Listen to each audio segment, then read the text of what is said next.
Hello, and thanks for joining me. I'm Miriam Francis, and this is Rage Against the Dark Arts. I have a very special guest today, someone that has educated me and inspired me along the way, and that is Serge Delmar. Welcome, Serge.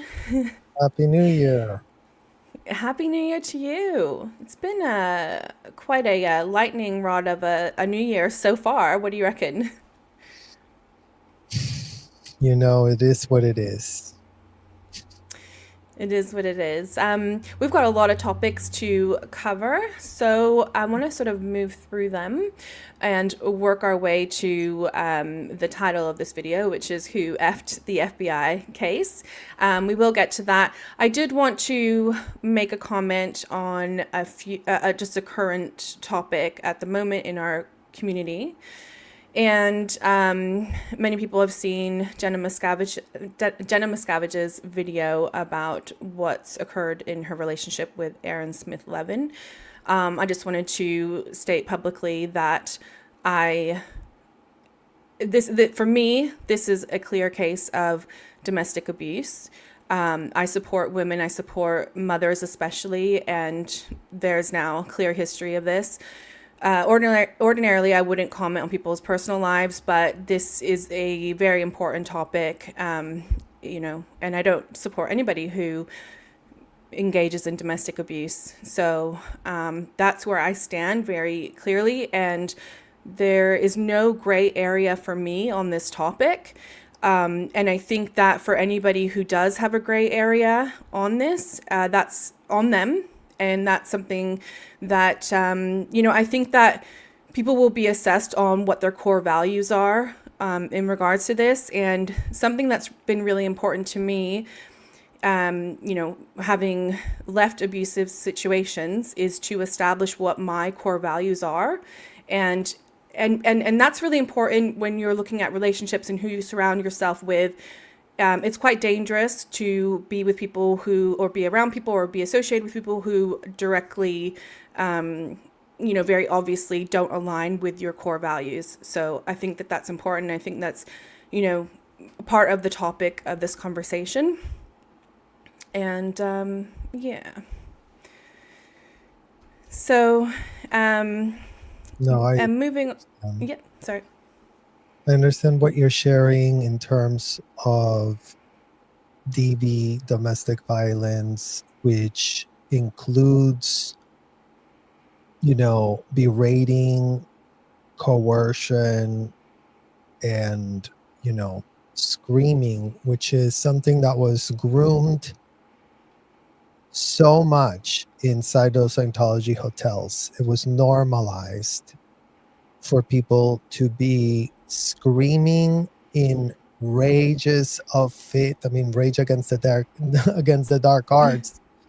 It's Mm-hmm. outrage, raging fits of to get someone's way is not the way. And Mm-hmm. unfortunately, we've been calling out this behavior, sounding the alarm on this behavior.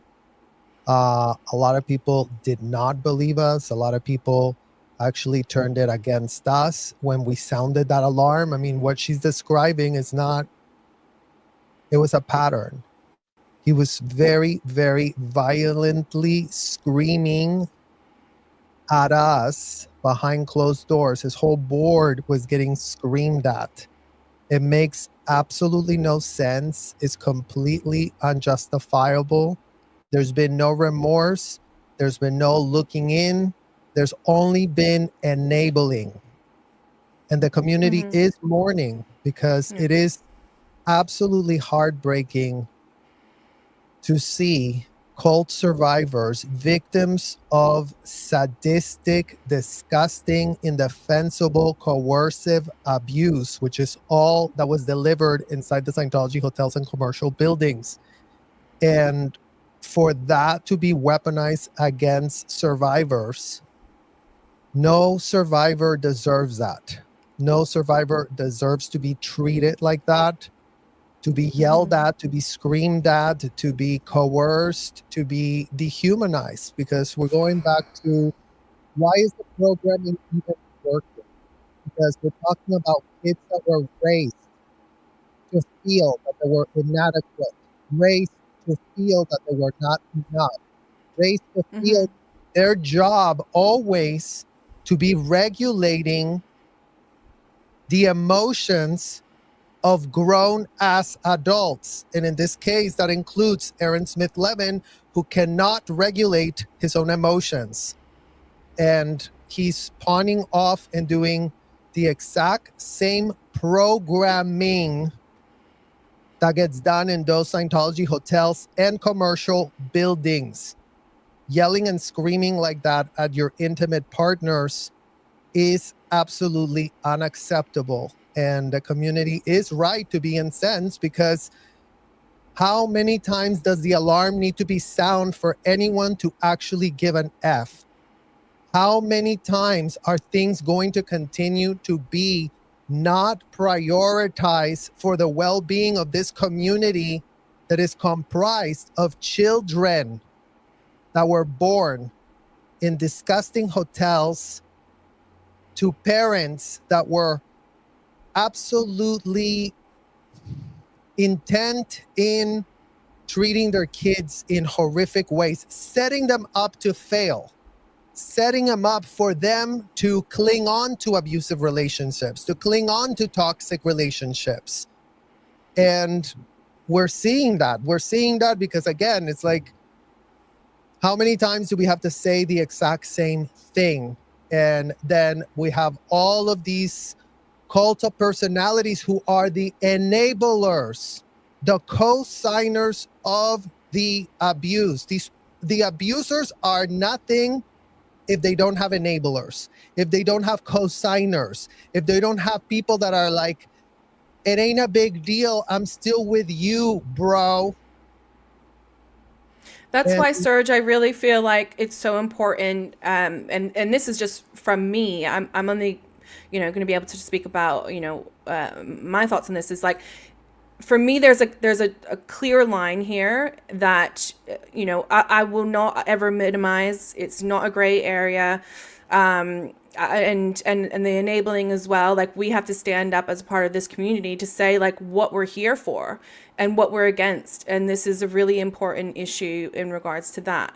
And in terms of, like, being wary of minimization, I am not going to say, and I disagree with any idea of, like, that anybody who came from this system, they were abused. And so, like, oh, it's understandable if they abuse others. And that's just something that they have to, like, work out, for themselves. It's like, you know what? So many people have been from troubled backgrounds. So many people have, experienced violence in their homes as children. And there is no excuse to carry out abuse against others because you were abused. It's not confusing. This is really important. And when we're talking about abuse against mothers, you are not only just affecting that person, but also you're affecting their children. Like, make no mistake about that. So this is just, for me, it's just a very a hard line on that. well, And especially when the kids themselves are calling you out. And this is for Aaron to have a wake-up call. You have hit rock bottom. Stop pretending you haven't. You need to do the steps required for you to figure out your shit. And it's like, no one is excused. Like, be a grown-ass man and take care of your own shit and start spilling that all over the place. No one has time or patience or care. We're not here to gossip about it. We don't give an F about it. These are two adults. One of those adults happens to be a person in this community that is beloved because of her advocacy, because of her tenacity, because of the fact that she's been sounding the alarm on the child abuses long before it was anything that anyone else was doing. And for her to be treated like this, or to find out so much context of unthinkable things that are going on behind the scenes, it's just like, it's beyond unacceptable. And whoever his enablers are that are all about this, co-signing this behavior, coming up with 100,000,001 excuses of why it was this, it was that. The proof is in the pudding. The receipts have been put there. Let's actually take the time to actually help this man, force him to go do something with himself. Like, do 100%. not go around harming women. Go take care of your own stuff so you don't do that. Because if your own daughters are literally outing you and saying to the other kids, I hope he treats her better than he treated our mom. I mean, when your own children are calling you out as a parent, maybe that's the time that you really have to realize, oh, you know what? I really have effed this up. Oh, you know what? This goes be like, what are we doing here every day? It's antithetical for kids to be calling out their parents. Your parent would have had to do something so egregious, so horrific, then the children themselves feel like they have to advocate to warn others about their own parents' abusive instincts, abusive behaviors. And, you know, if your kids are calling out, maybe just listen to them. You know what? Other adults can have a million ideas, but if your own kids don't respect you, if your own kids saw you be abusive, if your own kids saw you not do the hard work that you should be doing, the setting off of that example for them, don't put your shit on the kids. That's why it's like it's a ripple effect. It's not just a one thing. Like, that's what you're saying. Like, Totally. 100%. you know, when you're doing this to a mother, then she's now compromised because her own mental health is compromised, because now she's in a state of what? Panic, shock, all the horrible emotions that, you know, there's no light switch to turn it off. Like, betrayal blindness hits you so hard. The spiritual pain that you feel after understanding that you've been betrayed. And, you know, on the other side, yes, I mean, to your point, I'm not excusing his behavior, but there's context to the behavior, right? Aaron Smith Levin grew up in a cult. He was tortured, he was abused, and he's in denial. Deal with it. All of his enablers, all of his, you know, rah-rah fans, you're not rah-rahing anything. You're co-signing on toxic behavior, and you're not doing him, his family, or anyone else any favors for that matter. So stop excusing it like, oh no, we just want to be so cool with it. Stop being cool with it, because it's not cool and it's affecting kids, which is what we're advocating for. If your family system is so ridden in toxicity because your parents are out of their mind, dysfunctional, then think for the kids. They don't have anyone else to advocate. If your parents are out of their mind because they grew up in a cult, where does that leave those kids? Where do they go for help or support? You don't have the wherewithal as a child to even think outside that box, because yes, your brain is not even capable of processing something that is so complicated, which is adult problems that shouldn't be on them. But it's like, you know, all of this toxic behavior, which is, you know, again, it's like, it's that L. Ron Hubbard persona, is that egocentricity, that whatever it is that is still in those people that are still abusing others and not going to therapy and and pretending that they're great and wonderful and amazing. Well, you know what? Double check if you're that great, wonderful, and amazing. Because where does the advocacy fall if you have zero credibility? You're calling out other abusers and you're an abuser, then what in the F are you actually doing? So how is this supposed to have any credibility if you're literally getting called out for abusive practices? I mean, call it Scientology, call it whatever. It's the facts that matter, not what you're calling it. Not that whether you're inside of a hotel or outside of a hotel, guess what? You're no better than those people in Scientology if you are found to be abusing others. Is it a different scale? Sure. Is it a different order of magnitude? For sure. But guess what? It's still something that has no place in a community of children that were institutionally trafficked left to their own devices, set up for failure, set up for them to feel. I mean, and Jenna's just but a symptom of the problem. How many other girls out there that grew up in Scientology are in domestic violence abuse as we speak right now? Yeah. Yeah, That's or who have had to find themselves out of that situation, like, case in you point, know, you just said it, to Miriam. It happened to overcome. you. It happened to you. You were in a domestic violence, which I didn't even know. And that happened after Yeah, Scientology, right? correct. Well, guess what? I was in one too. After Scientology, Yeah. right? Like your psychology is such that your whole entire life you were yelled at, screamed at, made responsible for things that were not your responsibility. All of this, that's normal. That's familiar. That looks so, oh, well, you know, I'll just powwow through this and it's going to make me better if I really go through all of this abuse. And it never does. Like you're in a sinkhole of abuse. And the people that are doing this to you love it because you're just the perfect candidate. I mean, you couldn't be more delivered perfect. So that's why when Jenna says I'm so stupid, I'm like, yeah, She's not. we Yeah. all feel that way. We all feel that way because we have been betrayed. Betrayal blindness makes you feel that way.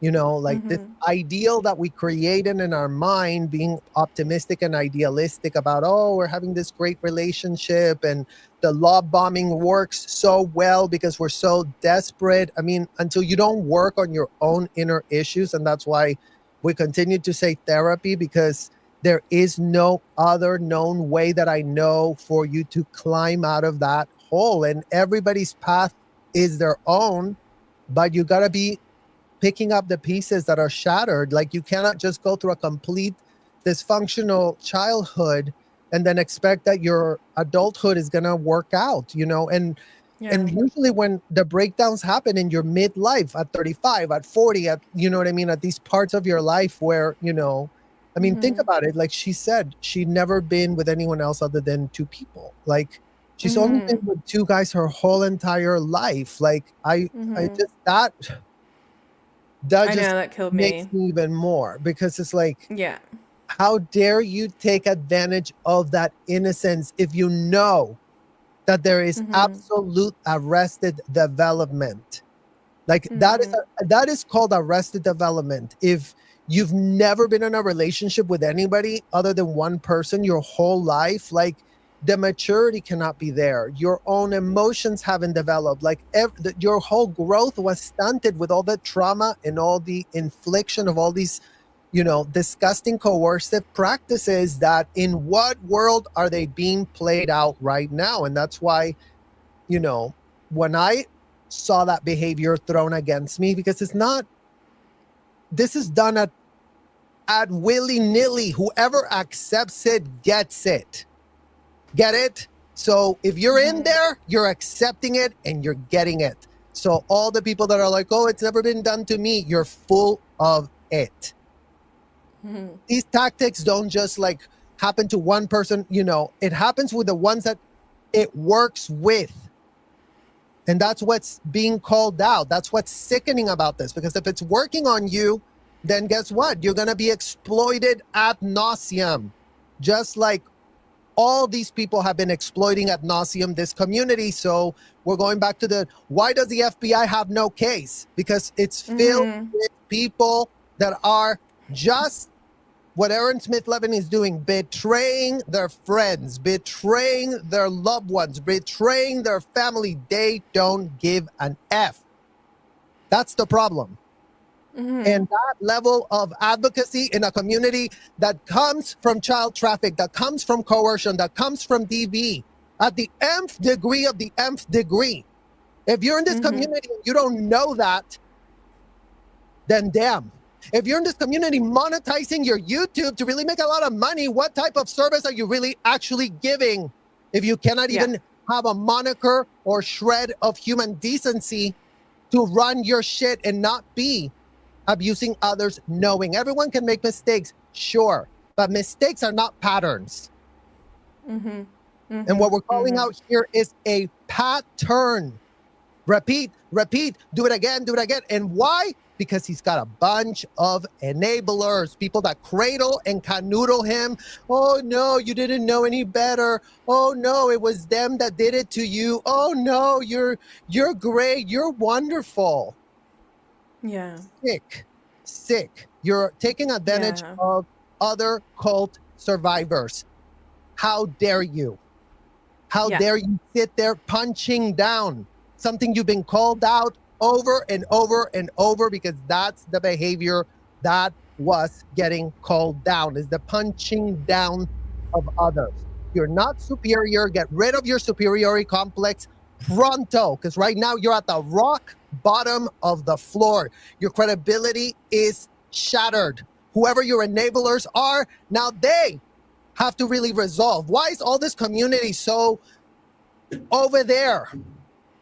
Because this didn't just happen because oh no, there's people enabling, co-signing, saying, oh, it's okay, oh no, you're the best.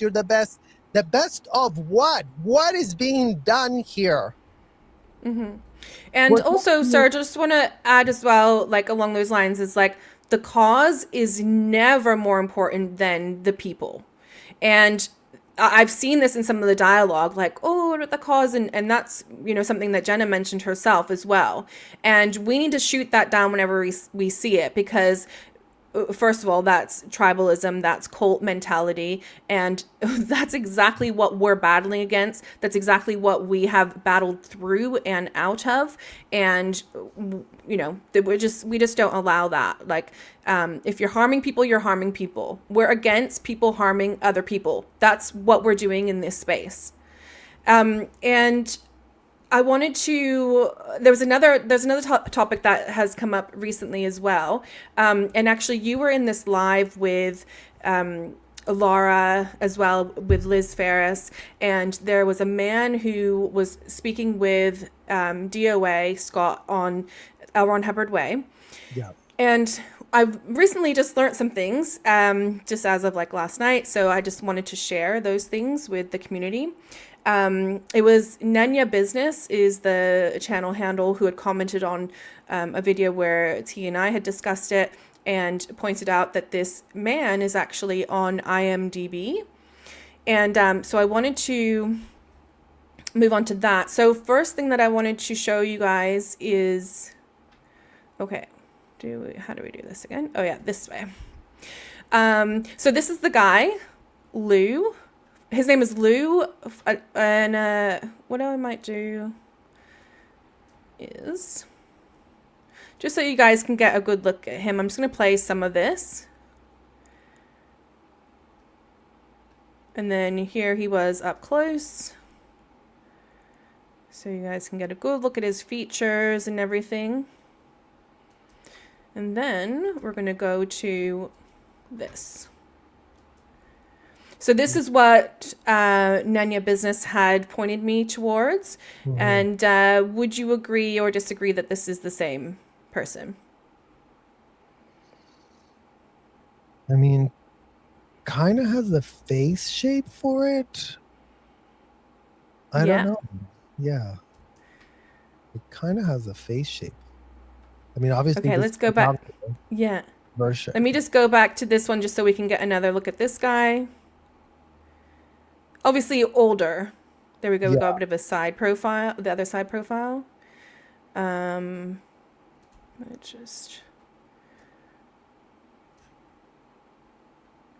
there we go. Okay, so that guy, and then this guy. Okay, looks to me to be the same guy. Lou Faseska. Okay, so then I started Googling him. And I found him in here. Scientology Service Completion, Celebrity Center. And we've got, if we scroll down,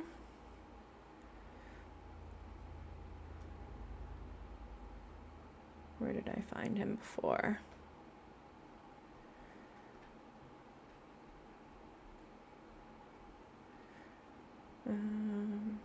Of course, I'm not going to find him now that we're live. That's great. Anyways, he's in there. What did he finish? Auditing course. I thought it was under the level 2.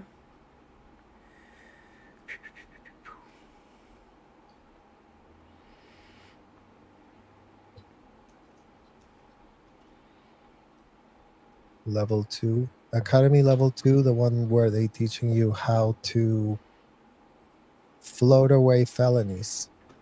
Yeah, now he's not on this one, but I did find him under there. I apologize, guys, because this is something I need to work on, is lining up everything properly.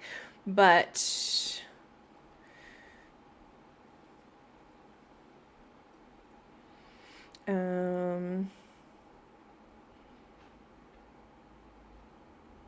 okay, well, I can't find him on this one. But anyways, it was the same thing, so I thought I had it. Okay. I did this last time I went live. Okay, but it was the same thing. It was like it was. You'll put a screenshot on the community tab after. Okay, I will. Yeah, or link it. But it was the same thing. It was under the Celebrity magazine.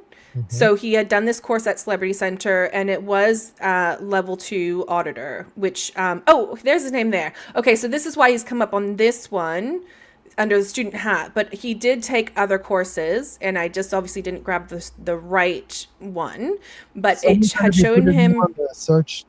Is there a search thing there? Yeah, search the database. Oh, put the name right there. No, up. Yeah, no, will it bring it up if I just click on his name? No, you have to go to search. No, here, Academy level 2. Can you see this? Yep.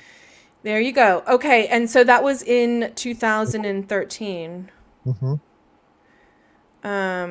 Celebrity mag. So he was a Celebrity Center public. Oh, also honor roll of Anonymous filmed him in Las Vegas. Yes, I've got that as well. Okay, so here he is, Louis Foseska. He's also on the honor roll of the IAS. So yeah, this is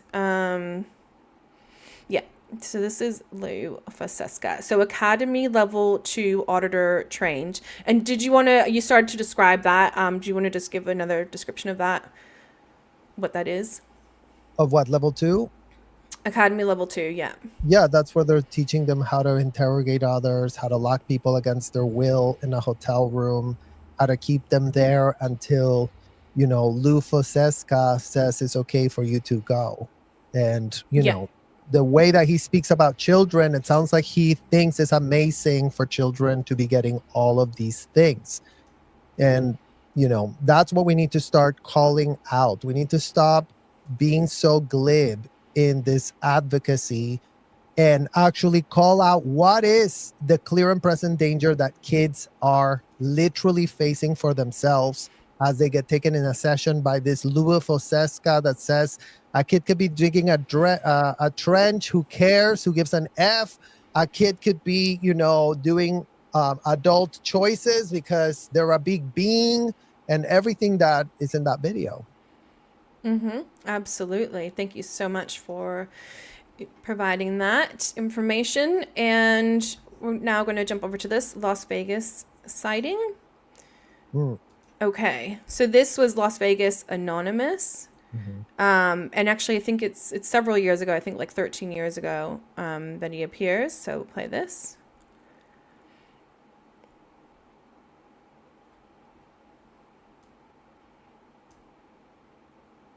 Here is this guy. It's muted. It's muted because there's very loud, it was just like very like kind of music. Okay, that so I've kept it music because I don't know if it's copyrighted or anything. Gotcha. Okay, we got his face. Just one sec. Right, maybe back it up a little bit. Yep. Bit blurry there, but same features. So this is just what is actually confirming is that he is an OSA op, that he works for the Office of Special Affairs. He's been safe pointed, he's been briefed, and he thinks that children are adults, and he signed up for that.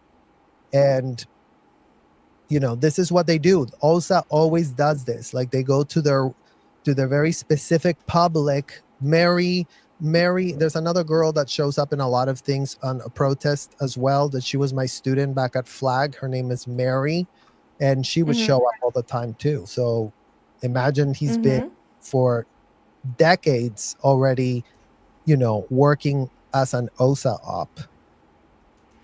Absolutely. And I am so glad that you said that, because now let's just have another look at him there. Oh, wait, he's on the phone. Oh, he was also filming them as well, by the way.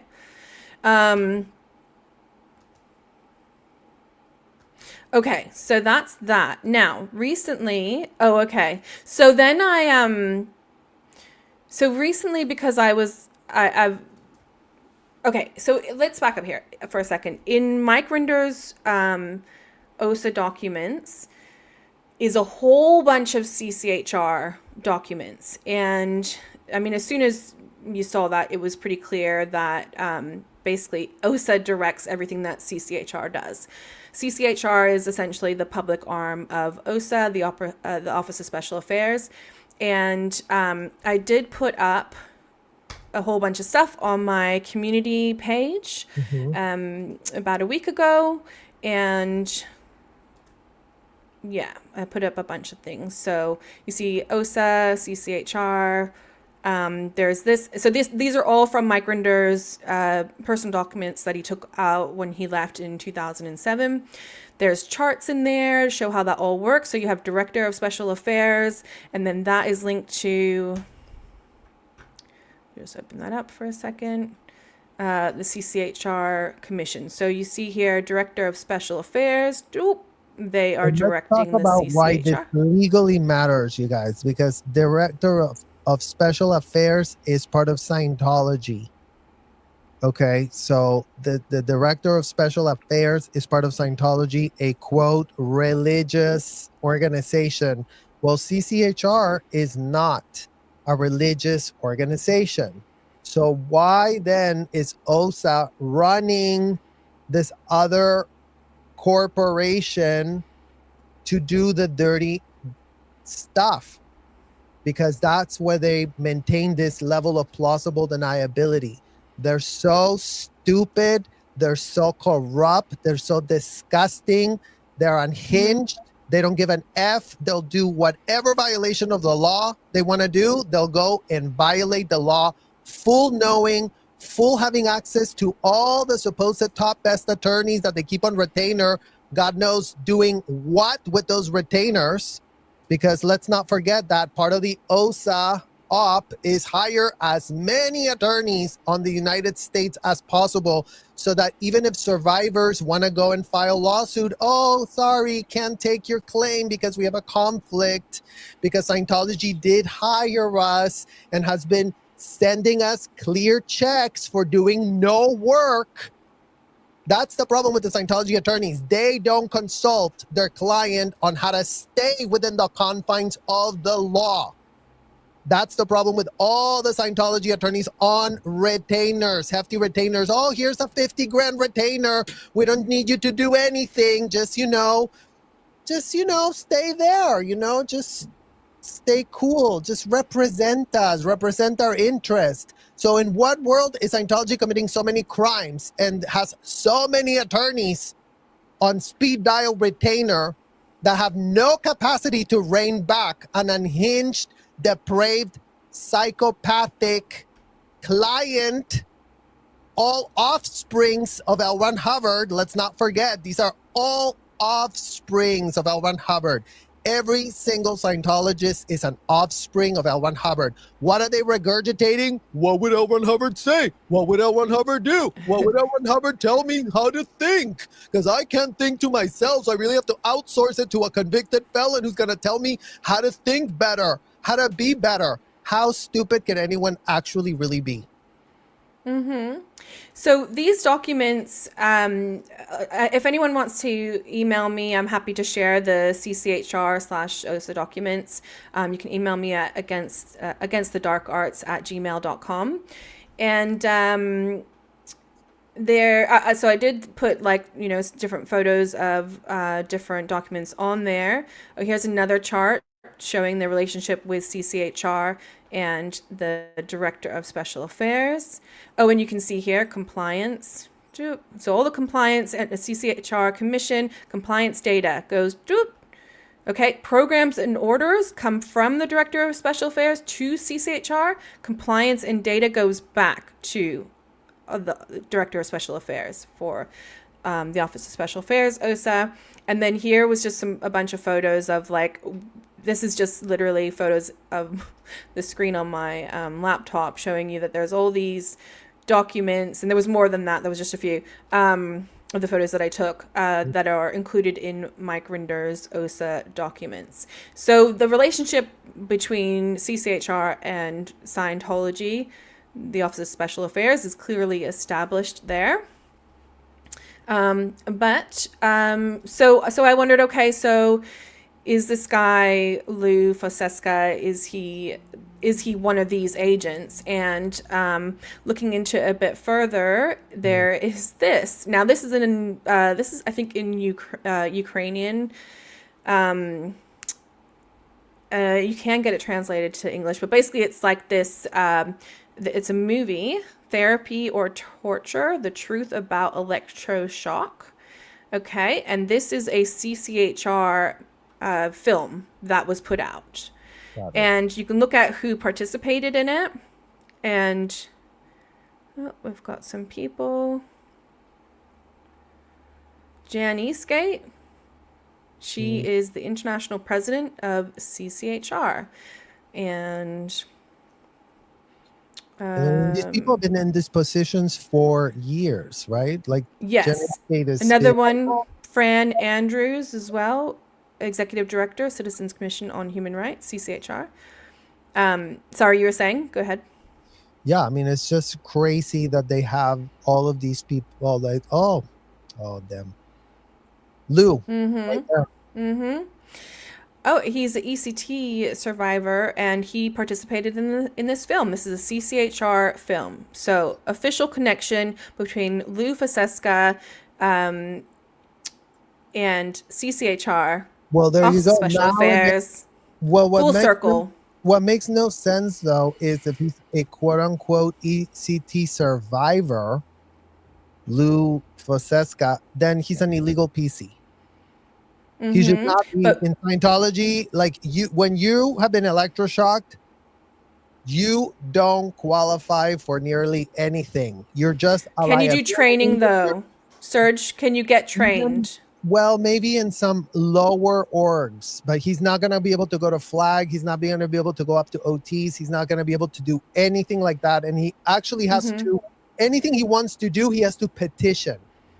And the way that he proves himself is like, he has to be working for OSA, doing all this, like, work for there you go. Money, so then he can be typing it in his amends and, oh yeah, I was helping to really get people, that were critical of Scientology out of the streets, and I confronted, and I've been working, and I've been doing all this work for CCHR. That's why he's at CCHR. 100%. You nailed that. Similarly, my mother had, she had taken LSD, but she was qualified. They waived it for her, allowed her to join the Sea Org because of the work that she did for CCHR, also for the Guardian's Office, also for OSA. And there you go. That is absolutely true. And we only saw him on the training side of the bridge, listed there in those things. And they were at Celebrity Center. So he never went to flag. They probably won't even allow him around flag. But he can be in these lower level areas. And he can, because he's contributing work to CCHR/OSA, he then gets to be around these bases and participate and do training. Yeah. So there you guys go. All right, so let's get on to the core of this video topic, which is, hang on.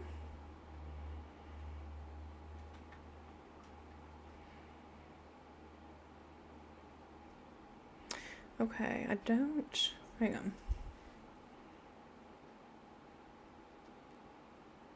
Okay, so which is this? So I'm just going to play a little bit and just let me know that you can hear it okay. Yeah, the other did the He and I disclaimer. actually both fought cancer at the same. Sorry, what's that? Copyright disclaimer that we're criticizing this for investigatory purposes, or whatever the disclaimer is. Commentary for educational and under fair use practices. Yeah. And it was coming through loud and clear, yeah? Yep. Okay, perfect. So I'm going to play it, and then I'll sort of wait for you to give your reaction to it, and then I'll add my thoughts onto Okay. it afterwards, okay? Okay. Same time. I had a much less serious thing that he did, and but it was kind of funny that we were both going through it at the same time. But he's he's an amazing guy, and he has really become one of Dave Miscavige's biggest nightmares. And he's worked very closely with law enforcement. He's told the FBI everything he knows. I just think Like they came to him or he went to them? he went to them and turned over documents and told them everything. And like I said, at one point in 2010, FBI was very close to raiding the base. They decided not to. Later, I managed, another journalist actually got it and shared it with me, a very friendly gesture, shared with me the actual FBI report. And Mike Rinder's interview is in there, along with Amy's and Mark and Claire. I mean, you can read now what they were all told the FBI. And why again did they not do that? I think you mentioned that earlier. Well, no, I haven't. That's a really complex question. Okay, so just note that first, it's a very complex question. Oh, big sigh. But turns out the answer is actually very, very simple. Well, and I would think also like to add- Scientology was. Wait. Sorry, what's that? I also want to add that in what world is Tony Ortega? Somebody that was not in Scientology, somebody that never had eyeballs of his own inside of the Scientology hotels or commercial buildings, being the publicist of Mike Rinder, pitching him as like, oh my God, he went to the FBI. He told them everything there was to know. How does Tony Ortega know that that is a fact? Because he's speaking about it like he knows as a fact that he went and said everything. Why did those people not talk about every single child that was sent to the RPF to be with PDF files, Tony Ortega, given the fact that both Claire Headley and Mike Rinder both were senior terminals overseeing the RPF, overseeing the flaps of any PDF file that did anything. Yes, Claire Headley too. She was the senior supercargo RTC.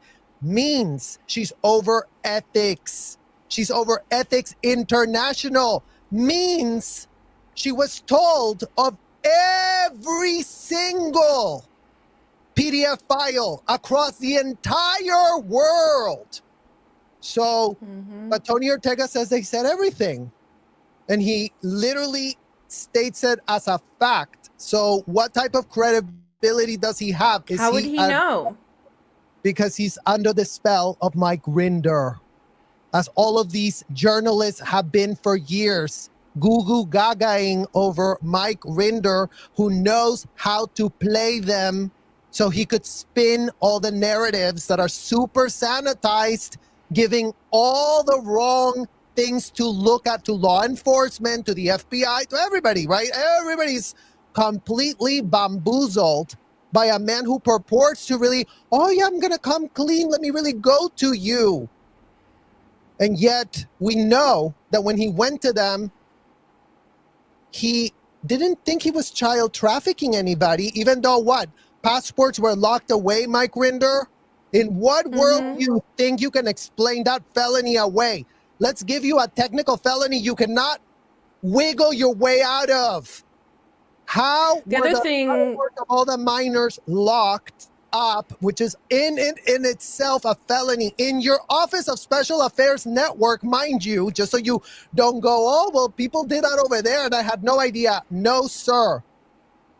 The person in charge of passports was in OSA. That means it was under your fucking nose. So in what fucking world did you have access to unlimited immigration attorneys, unlimited civil attorneys, unlimited everything legal And you still went, you know what we really need to do? Lock up every child's passport. Mm-hmm. And Tony Ortega, oh, he said everything. You have no idea how much he said.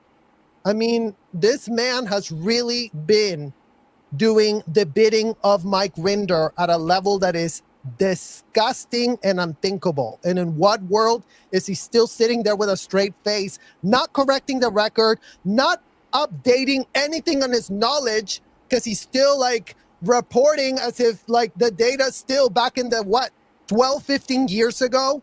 That's his only angle of perception, is what we get with Tony Ortega. He can only perceive what he was told. By who, Tony? Oh, by Mike Rinder. Oh, did he have any incentive to lie, Tony? How stupid can 100%. you be? How stupid can you be? Can you just not ask that to yourself? Like, wait, if they were the executives, if they were the grown-ass adults, and it's very complicated, Tony. What the F was complicated about having our passports locked up and us being locked up, brought from other countries, Tony? How stupid can you really actually be? Or are you paying to play dumb? Yeah. Are you benefiting is the question as well. Mike Rinder, a chief enforcer and person, charged with covering up crimes, is made into a hero. And these PR, these public relations, lines are still being pushed. What they do is they set up certain ways to respond to things. And it's interesting because Julian Dory, he pushes him, and then Tony actually gives the real truth about what happened with this FBI case. So this is going to be really interesting to listen to. So let's have a look. They have people in power. They have people who will go to the Department of Justice and complain personally. What happened was there's this character named Tommy Davis. He was the spokesman for the Church of Scientology, and he's the son of Ann Archer, the actress. God, how does this all go down? So at one point, when John Brousseau left Scientology, Tommy Davis was part of that blow drill, and they went to Texas to try to talk John Brousseau into coming back. And then later in Mark and Claire Headley's lawsuit, they asked Tommy Davis in a deposition, "Isn't it true that you guys will go follow people and oh no, we never do that." Mm-hmm. Now, that thing he had done in Texas was in a police report, but it was private because it was part of an ongoing investigation. The FBI agent who was the chief agent in the Scientology investigation where they were thinking about raiding the base, knew that this document of Tommy Davis showing up in Texas would help impeach him in Mark Headley's lawsuit, where he had said that he doesn't do that kind of thing. Oh. And so the FBI agent gave that police report to Mark and Claire's attorney to use in their case. And when they went into court and said, look, we got proof, we've got documented proof that Tommy Davis is lying about not taking part in these blow drills. He just took part in one in Texas. The Scientology attorneys freaked out and said, where do you have that document? You shouldn't have that document. See, they knew about the document. They didn't think the Headleys could get it. You shouldn't have that. They put two and two together, went to the Department of Justice and said, listen, your FBI agent did something improper. Your FBI agent helped out a private lawsuit and busted her, and the whole investigation went down the tubes. Oh. Wow. Mm-hmm. Let that sink in, you guys. That level of sophisticated thinking. Because here's the issue as well. In what world was that civil attorney full knowing? Attorneys need to know these things. Attorneys are not stupid, you guys. Attorneys understand. Because, I mean, this is an attorney situation. This is an attorney problem. Like, in what world is an attorney saying, oh, yes, chief investigator, let's compromise the criminal case and also the civil case while we're at it, and give Scientology a full insight so how this all thing can just get squashed, because one technical error is what caused the squashing of this.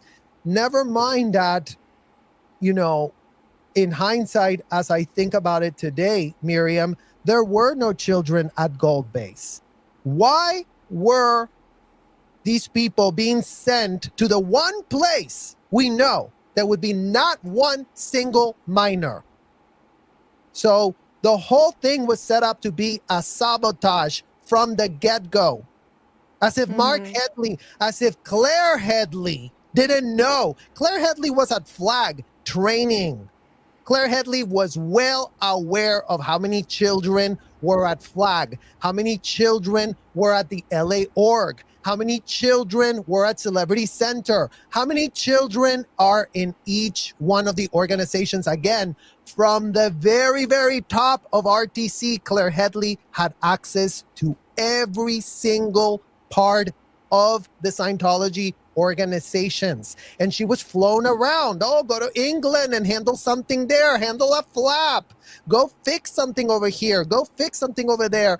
Oh, send it on a telegram, send it on a telex, send it on a mail pack, you know, put all the PDF files on a mail pack. They don't send that shit with normal mail. Oh, God forbid the FBI opens the mail if they're being what? Oh, yeah, criminally looked after, you guys. These people were taking steps, premeditated steps to hide all their crimes. And where is that awareness? Where is that whistle being blown by literal Claire Headley? Yeah. In what world is it here 2025 and what? And she's completely unaware, and then they're going to really send the FBI to the Gold Base, because that would have helped who? The grown Well, it's so interesting. Yeah, 100%. It's really interesting that you mentioned that, because now that I'm thinking about it, so it was around the year 2000 when these ranches were disbanded. And it was the year 2000 that the federal human trafficking law came out. The act was, became law. And at that time, they sent the kids from the Int Ranch. They were either sent to Los Angeles to the PAC base, or they were sent to Flag Clearwater. They weren't sent to immediately work at Int Base. Those were the two locations that they sent them out to. So that's interesting to me. There were kids at Gold Base or Int Base that were working as teenagers, as far as I understand, like prior to that. There's statements in the FBI documents, because all these FBI documents are now available, and there are statements in there that literally say, oh, prior to the year 2000, everything was fine. But around about after the year 2000, that's when things got really bad, because David Miscavige took over, and he was the sole leader, and he was the abuser. And that's fucking insane, because we know that that's not true. And these people, it's like, I get...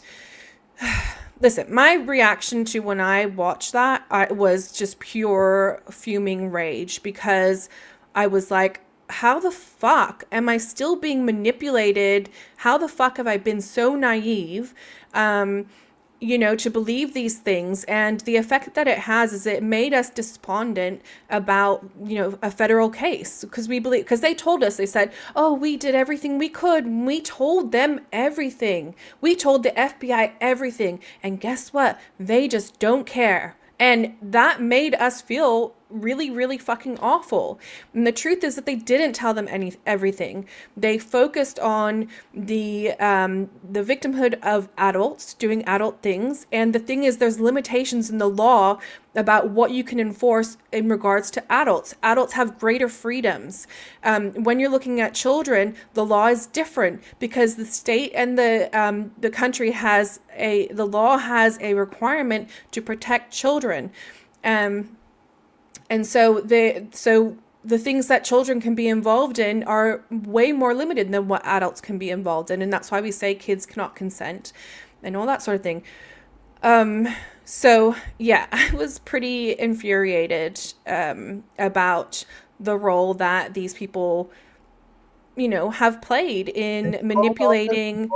It's called altered importance, you guys. In what world have the adults been making this all about themselves? My adult problems because you chose to be in a cult? Go deal with your situation. You chose to be in that cult. And then these people rose to those ranks being at the very highest level. In what world is Claire Headley not sounding this alarm? Sound it for the sake of the kids in there today. You owe it to them because you have full knowledge of everything that happened there. So now that Mike Rinder is like on his very last lifeline, Claire Headley, it's you.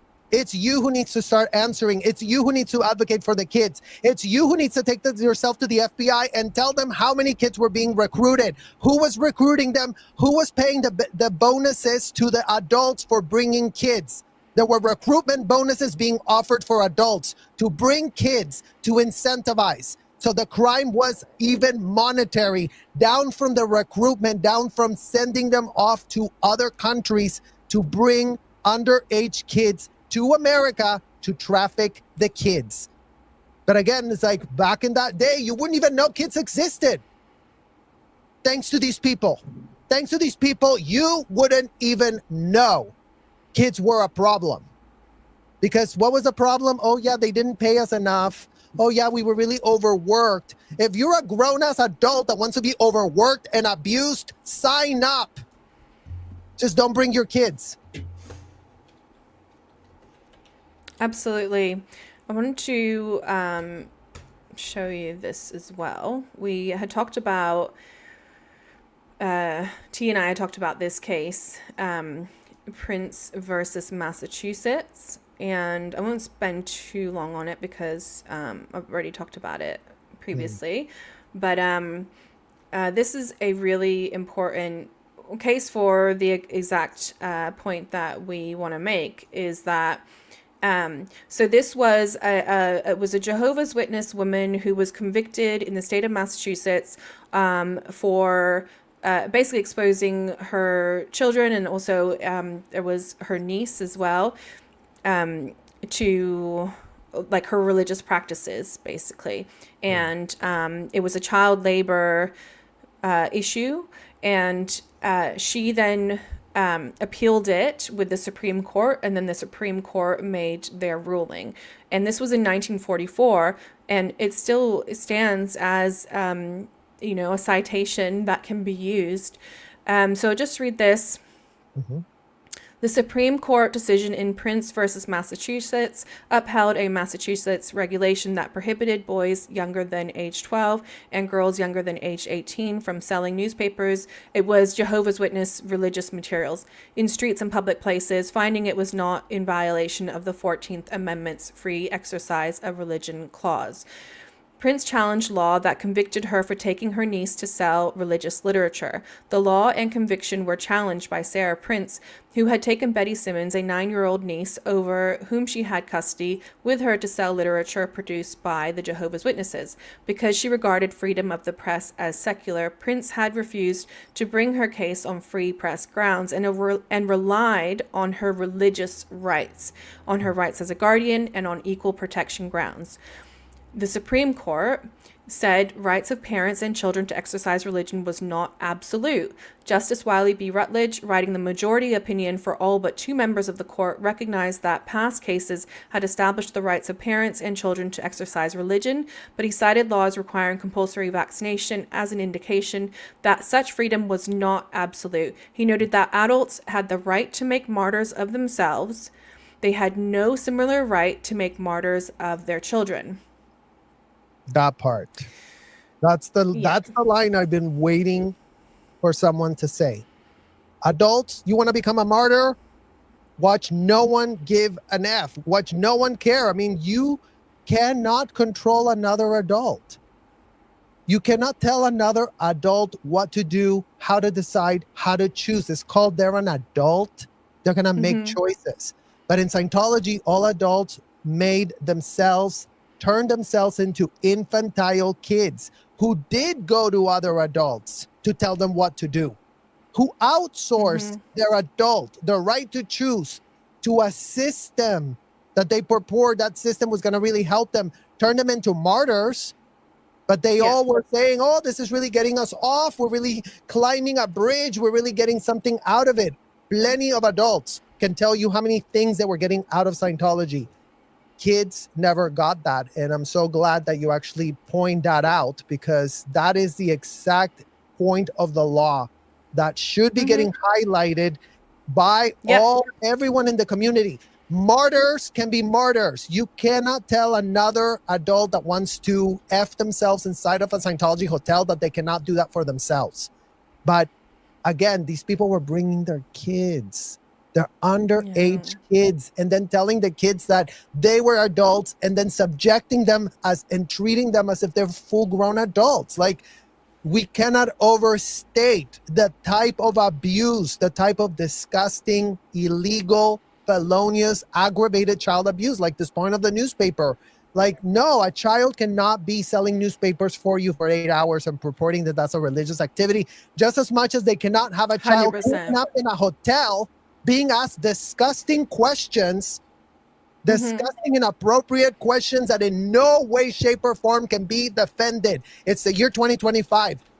A convicted felon pitched to ask all these disgusting, inappropriate sexual questions, explicit AF, to kids.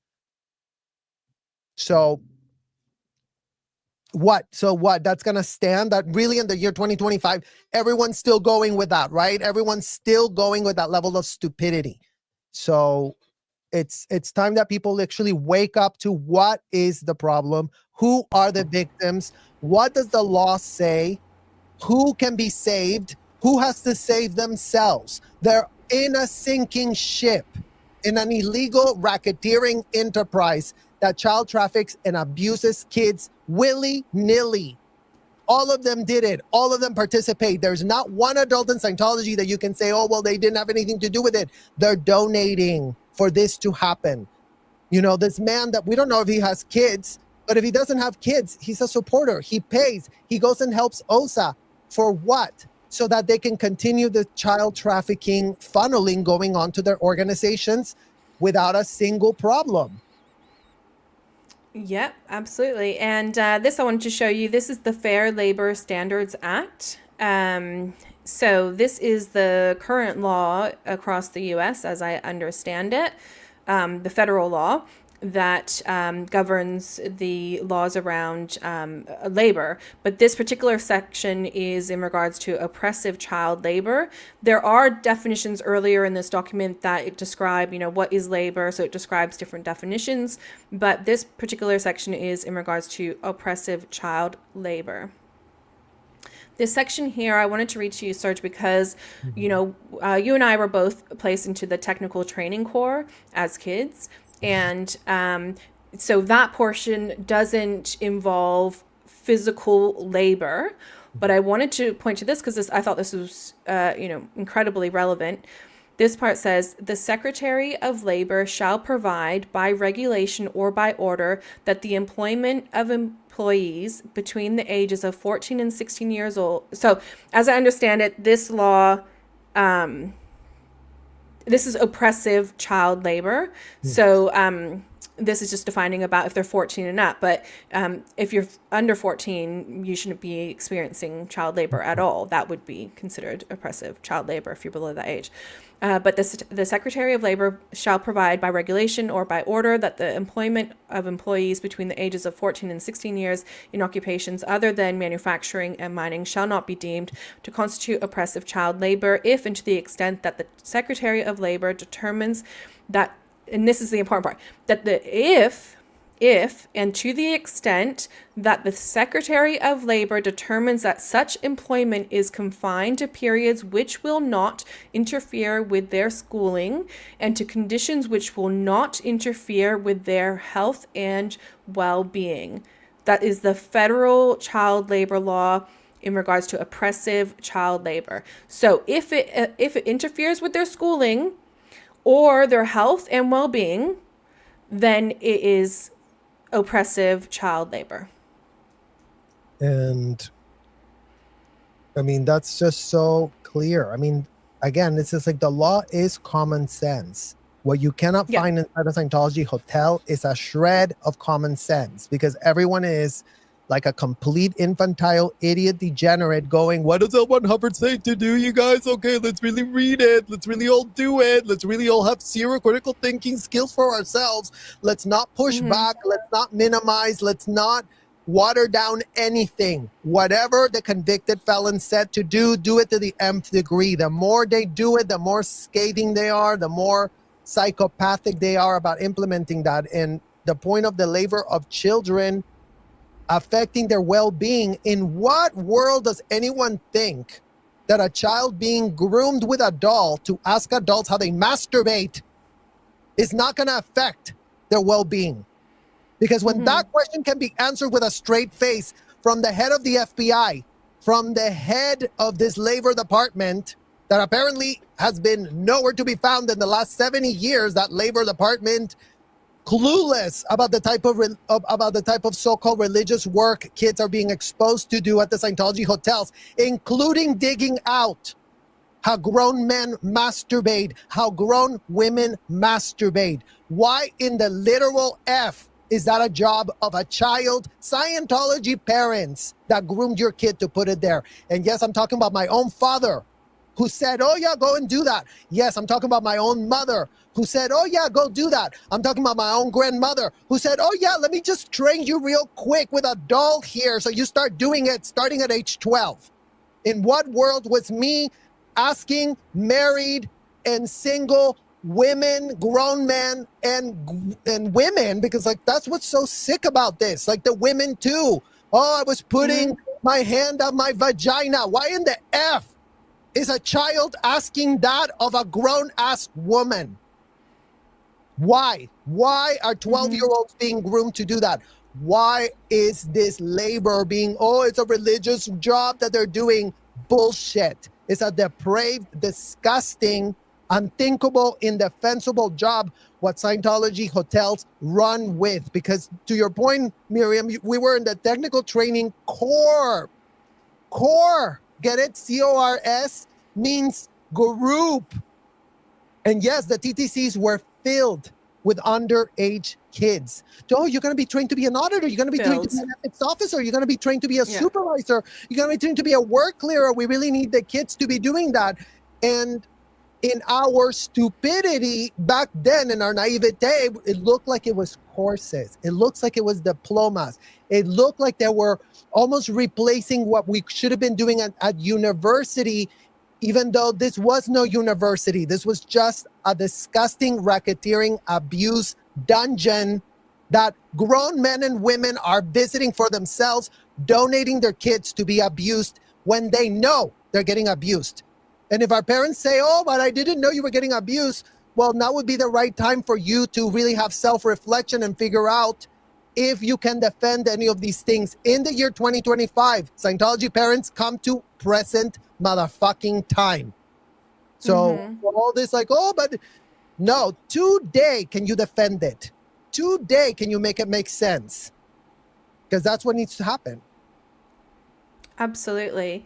And if they had focused, so here's the thing, is like when I learned that thing about it was the Headley case, it was the Headleys, and it's like I was so enraged because they forfeited a fucking federal case to facilitate their own gains, their own personal pockets, their own personal outcomes, and that's not been honestly spoken about, openly spoken about within this community.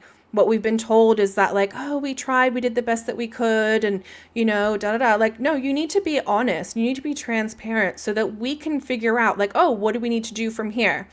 But actually, in fact, now that I've re-reviewed some of the FBI documents and the statements in there, and I'm like, that case was so fucking corrupt from the beginning right the way to the very end. So thank goodness, because now we can get on with it and not and hopefully regenerate a case which is incredibly valid. We know that now. I'm learning a lot more. And again, right, Miriam, the case would have helped not a single child. Because again, they were 100%. misdirected from the beginning. They were going to go to 100%. gold. Who was going to be at gold? All the grown adults that were going to say, we don't want to go anywhere. And then what?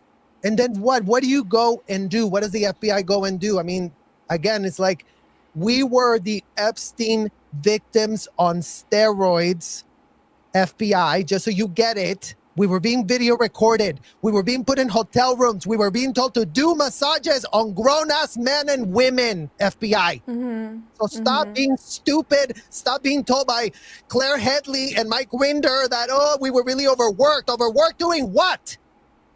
Because that's what never gets answered. Oh, well, you were doing audits. And what were what kind of information were you gathering in those audits? Have you committed any felony for which you have not been arrested? Why are children being pawned off to ask adults if they've committed felonies for which they have not been arrested, FBI? All for that to be floated away.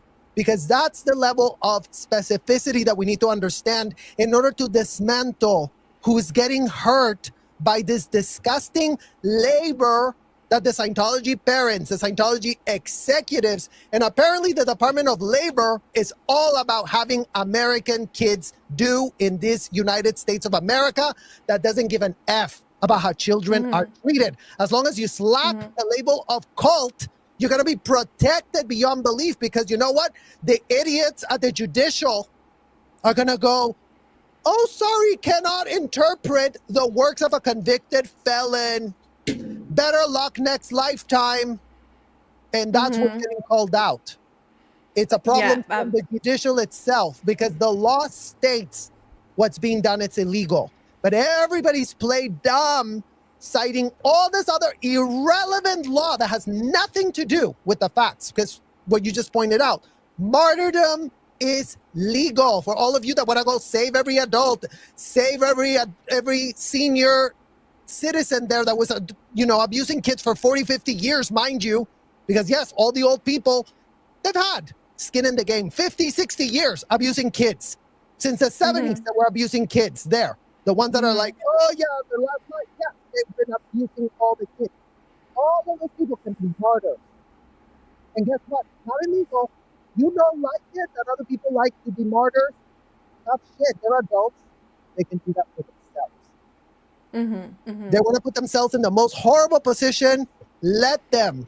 Until you don't save the kids, guess what? The adults get no attention because all they've had until now is, oh, the adults and a Scientology adult and a Scientology adult had a problem. And stop giving me problems that adults are having. They are adults. They can solve those problems themselves. What we needed were adults that would come and look for our best interests, which hasn't existed in 70 years. Because there's been zero advocacy effective to bring this issue to the level of degree of seriousness that it actually deserves and not watered down and, oh, yeah, we all thought we were saving our world. You weren't saving a disgusting world. You were all part of a racketeering criminal conspiracy that makes Jeffrey and Ghislaine look like Mary Poppins. Imagine how disgusting and sick do you have to be part of that Florida cult that was doing what Jeffrey and Ghislaine were doing on steroids times a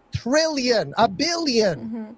Because, like Jeffrey and Ghislaine had a small pool of girls considered to how many kids were ripped off of their situation to be trafficked and to be put to do massages on grown-ass men and women that are getting religiously off in those massages. Well, something that you've always called out, Serge, is enablers and looking at the peripheral, positions which are allowing abuse to continue. I mean, that Supreme Court citation is from 1944. This is nearly 20, more than 20 years before the Sea Organization was even created. The child labor law, I think that goes back to 1938, oppressive child labor. So you're looking at the laws have been around for forever. People have been lying to us, and we need, it's, there's lots and lots of officials who have obviously allowed these abuses to continue. I wanted to look at this adjacent case of this is the UNOI child labor case, which is we're going to be seeing the sentencing of that this year. It was prosecuted last year. This is an article that's from July 31st, 2024. Because again, like one of the things that you've called out is like, for example, a lot of your experiences are in Clearwater, Florida at Flag, and how the Clearwater police and the Clearwater city officials enabled the abuse. I thought this was really interesting because there's similar statements made here. I thought I'd just read through some of it because it is quite a lengthy article. So I'll just sort of like, just to give you guys an idea, but I'll link it in the description of this video. And, but just to touch on some things. So Kansas City officials helped cult flourish despite warnings of child abuse. United Nation of Islam ruled Quindaro Boulevard for 2 decades. The group's leaders are about to go on trial. So that was prior to the trial. But they have been convicted this past year. Yeah. Okay, that's one building. Kansas City, Kansas. For nearly two decades, local government officials in Kansas City, Kansas, operating under the pretense of reviving a neighborhood. This is very familiar to like the Scientology Los Angeles experience as well. That's how they save point. Straight off the bat. Straight off the bat, we recognize this as like, it's speaking to what our experiences are. Operating under the pretense of reviving a neighborhood they considered blighted and dangerous, aided a quasi-religious group whose leaders now face federal charges of trafficking children.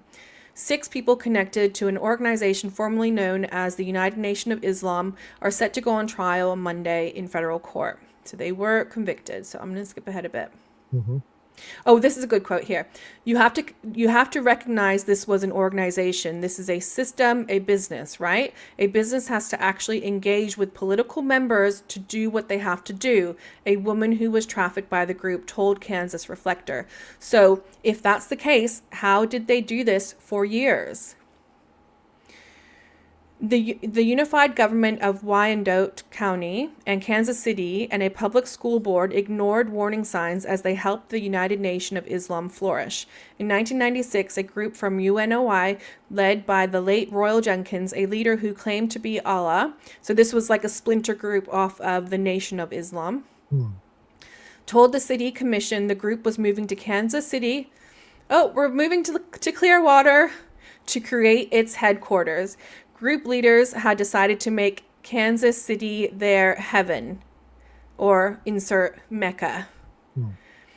The UNOI ruled over the Quindaro Boulevard area starting in 1997, running storefronts like your diner, your bakery, your gas station, and others. A Kansas Reflector investigation uncovered details of the group's activities and local officials' support through federal and state court documents, city records, and interviews with the human trafficking survivor, a former city commissioner, a Department of Children and Families spokeswoman, and a human trafficking expert. So a pretty solid investigation. Nathaniel Barnes, a city commissioner in 1996, said he raised an eyebrow when Jenkins claimed to be Allah, but Jenkins promised big ideas like creating housing and storefronts. From 1998 to 2000, the unified government donated 5 buildings to UNOI, all on or near Quindaro Boulevard. Barnes said the government just needed to make sure the group was classified as a nonprofit, which it was before donating the buildings. These buildings were used for labor trafficking of minors, sexual and physical abuse, fake schooling, and unregulated medical practice, according to prosecutors and survivors. Now, we do know that in Clearwater, there was this whole deal with the local city council. They were going to do this like land swap, and I don't know. I don't have the updates on whatever happened with that, but that was definitely a situation. Well, and yeah, it's the fact that they have all these trafficking of buildings where the minors were going to be trafficked, and that's what Florida has given them full carte blanche to traffic kids in Florida. It's apparently very legal. It's apparently the state that loves the trafficking kids, Bring him there. Bring him to Los Angeles too, because the LAPD is all about it. Apparently, they call that a religious thing that they have no shred of a clue. But I mean, it says right here that unregulated medical practice, and in the live that I just did too, Miriam, because that just really jumped out at me. It's like they're talking about, oh, do you want to do a course for your mental health? That's unregulated medical practice. They're pitching 100%. themselves as medicos because they're still using mental health in their pitch to kind of get the people, oh, it's kind of therapy. And again, Scientology is not therapy. You getting locked up inside one of those hotel rooms, strapped to a machine where you're being asked disgusting, unthinkable questions. It's like a deposition on steroids. Imagine if you want to be a martyr, which is legal, and you want to do that as a grown adult, you can do it. But no child is getting that. And it gets into this unregulated medical practices, because also true, like, why did we have to write every time we got sick to our PC folder? It had to be written to your PC folder. And then they're giving you a program on how to fix your, let's do a program to really fix your medical condition with these assists, which are more unregulated medical practices. Oh, feel my finger. In what world is a child gonna get better being sent to do that? So, I mean, it's just like check mark. Everything that they just said is like check mark. Yeah, and you mentioned this just even in the conversation as we've been talking as well, but about this as fake schooling as well. And that was part of the deception, is that I think you said fake university or fake diploma or something like that. I mean, it's same thing. And the parents were sending their kids to the UNOI, under this guise of that they were going to be getting this, education that they weren't getting, and in fact they were being used for labor. Okay, and then talking about like the resulting the mental duress that is experienced from someone escaping this kind of group. Says the woman who talked to Kansas Reflector about being trafficked by Jenkins as a child said she suffered severe panic attacks and depression after she escaped UNOI. She recalled a 3-month stay at a mental health hospital where she told doctors of the physical, sexual, and psychological abuse she suffered and witnessed. So that then there should have been record of her saying that, right? So then she did not press abuse charges.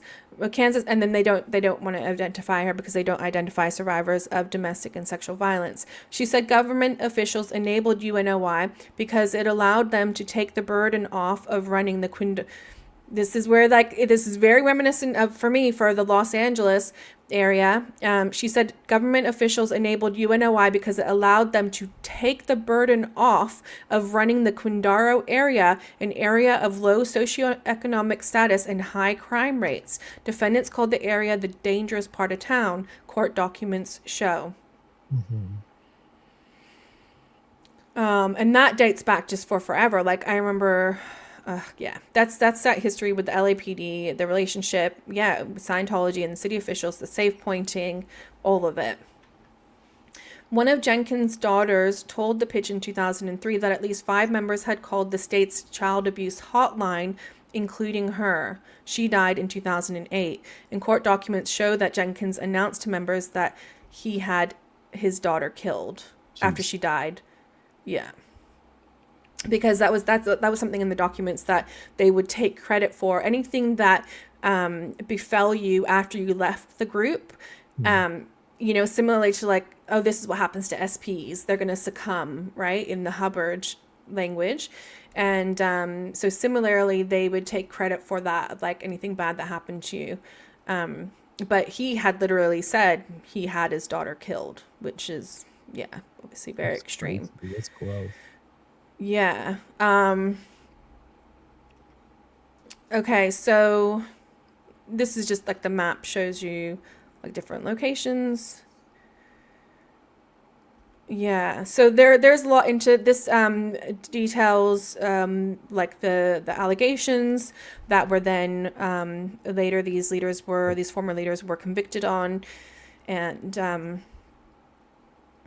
and goes into all this in more detail. So probably just too much for us to cover here, but there are all these records of officials having knowledge of it, allowing it to continue, enabling the abuse, which is exactly what we see in Scientology.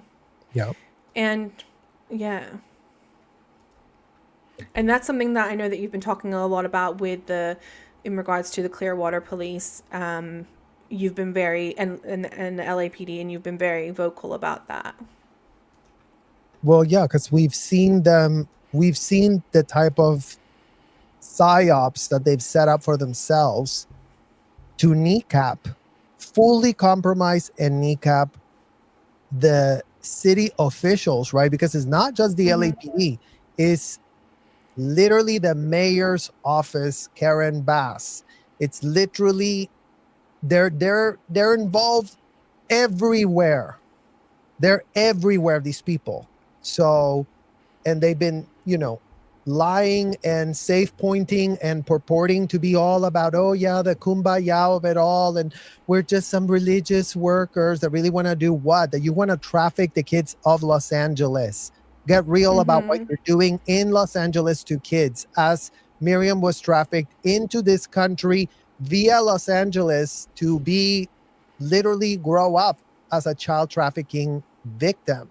And again, like, what type of neighborhood is really being saved? And you see it in Kansas, and then Great point. You see how, okay, they're doing it in Kansas, they're doing it in California, they're doing it in Florida, they're doing it everywhere because, people are still playing dumb. They've been playing dumb for a lot of decades. And I think that if anything is coming from this is in the year 2025, playing dumb won't get you far. So you will get exposed, 100%. You will get called out, and you will have to face accountability. And the more accountability, it's like, in what world is accountability bad for these people to be facing if it stops the abuse of all the kids that they're abusing? If it actually calls out the problem for what it is, not this diluted version that everyone conveniently has been, going with. I was like, oh yeah, we really tried to save a world, but if David Miscavige wouldn't have been beating us so much, then we really would have been saving it? Because going back to the point, it's the enablers. David is nothing without enablers. If he doesn't have people co-signing his agenda, he is nothing. But yet he's got an entire infrastructure built around him to carry out his agenda, to help him, to prop up this scheme, to tell him, oh yeah, this is really great and wonderful. All the Scientology parents writing success stories. We couldn't be wanting to thank you more for abusing our children, for putting them in harm's way. It's been great for us as a parent to experience that for ourselves. That's why the Scientology parents are the most disgusting, despicable parents that can ever be literally called out, because they're all doing the same stupidity. Is what's so stupid. It's what's so damn, no one is safe. If they're role playing L. Ron Hubbard, they're exposing their kids to abuse, and they're purporting that they have that power. And you read the law today, Miriam. It doesn't fly. There is no way to try to make it make sense. Oh yeah, the law really says that you can do whatever the hell you want. Not true. Not true. Not when it comes to children. And this is why child abuse is not allowed. That's the craziness of it. Of course, of course you can't do that. Of course you can't do that to children. And it's so frustrating because we feel like we're saying the obvious. And, officials need to get their fucking shit together and get this sorted out ASAP, or they're liable. I mean, they're already liable. So, yeah, we're going to be, Well, and I think, it just... is that it on this record? Or are we going to... That's on that. Oh, what I did want to show you guys is just in regards to the FBI files. I want to kind of dive into the FBI documents some other time. That won't be today. But I just wanted to show you in regards to, Tony Ortega mentioned oh yeah. And I think that was filmed just last year. I think about 6 months Okay. ago, so it's pretty recent. And he was saying in there, oh, he gave everything to the FBI. Oh, he gave everything to the FBI. What's not being said is that that doesn't fucking matter, because he gave the documents to the FBI in 2010, but in 2012, they were all destroyed. So it doesn't matter that he gave them to the FBI. They then fucked their case, and then they fucked our case, really, because it's, the federal case. And those documents are no longer with the FBI. They're no longer with them. So here's the details here. This is a FBI record, Federal Bureau of Investigation. This says here, it is requested that item 1C above caption case be retained due to statute of limitations for approximately 2 years, or the 30th of November 2012. So I think by law they can only hold something or hold the evidence for, I don't know exactly, but it was obviously requested. It says it is requested that the following evidence, and there's a number of these documents. By the way, this is Nora had sent these to me, so shout out to Nora. Again, there's a number of these documents, but I'm just showing you a bit. But basically, yeah, they have been destroyed as of 2012.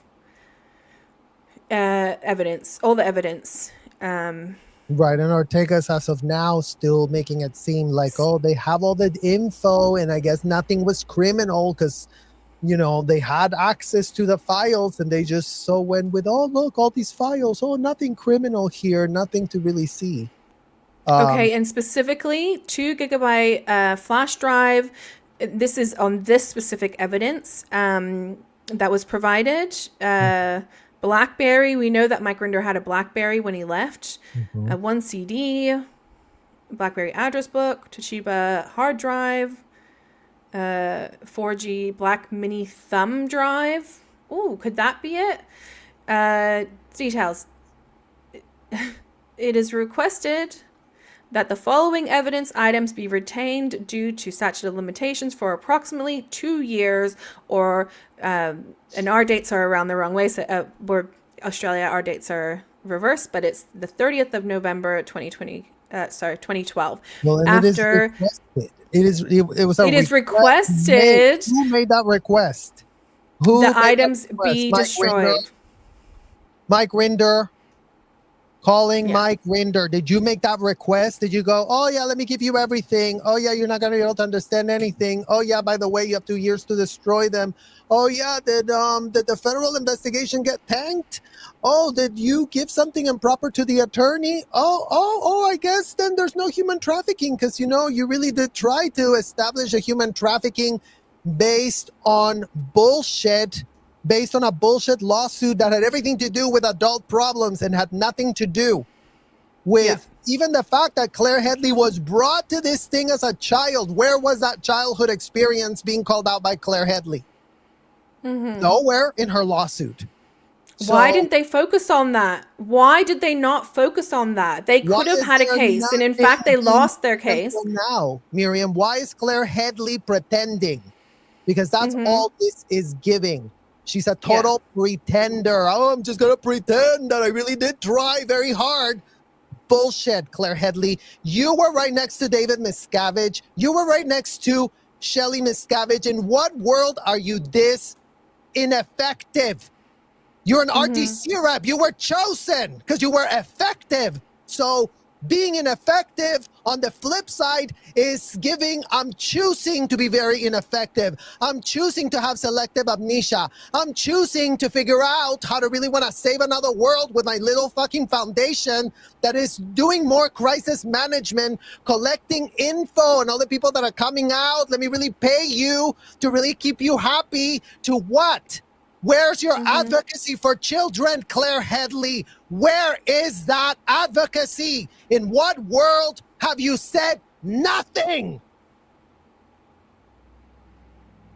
Nothing from Claire Headley, the RTC rep overseeing all ethics of Scientology International, has said nothing. And purportedly she's the go-to FBI informant. Well, how stupid are you, FBI? Or are you also playing stupid? Because you have some sort of person that apparently, according to Ortega, goes to the Justice Department and makes complaints on your behalf to keep this child trafficking operation running 24/7, 365, like it has been allowed to flourish and prosper, not by mistake, by design.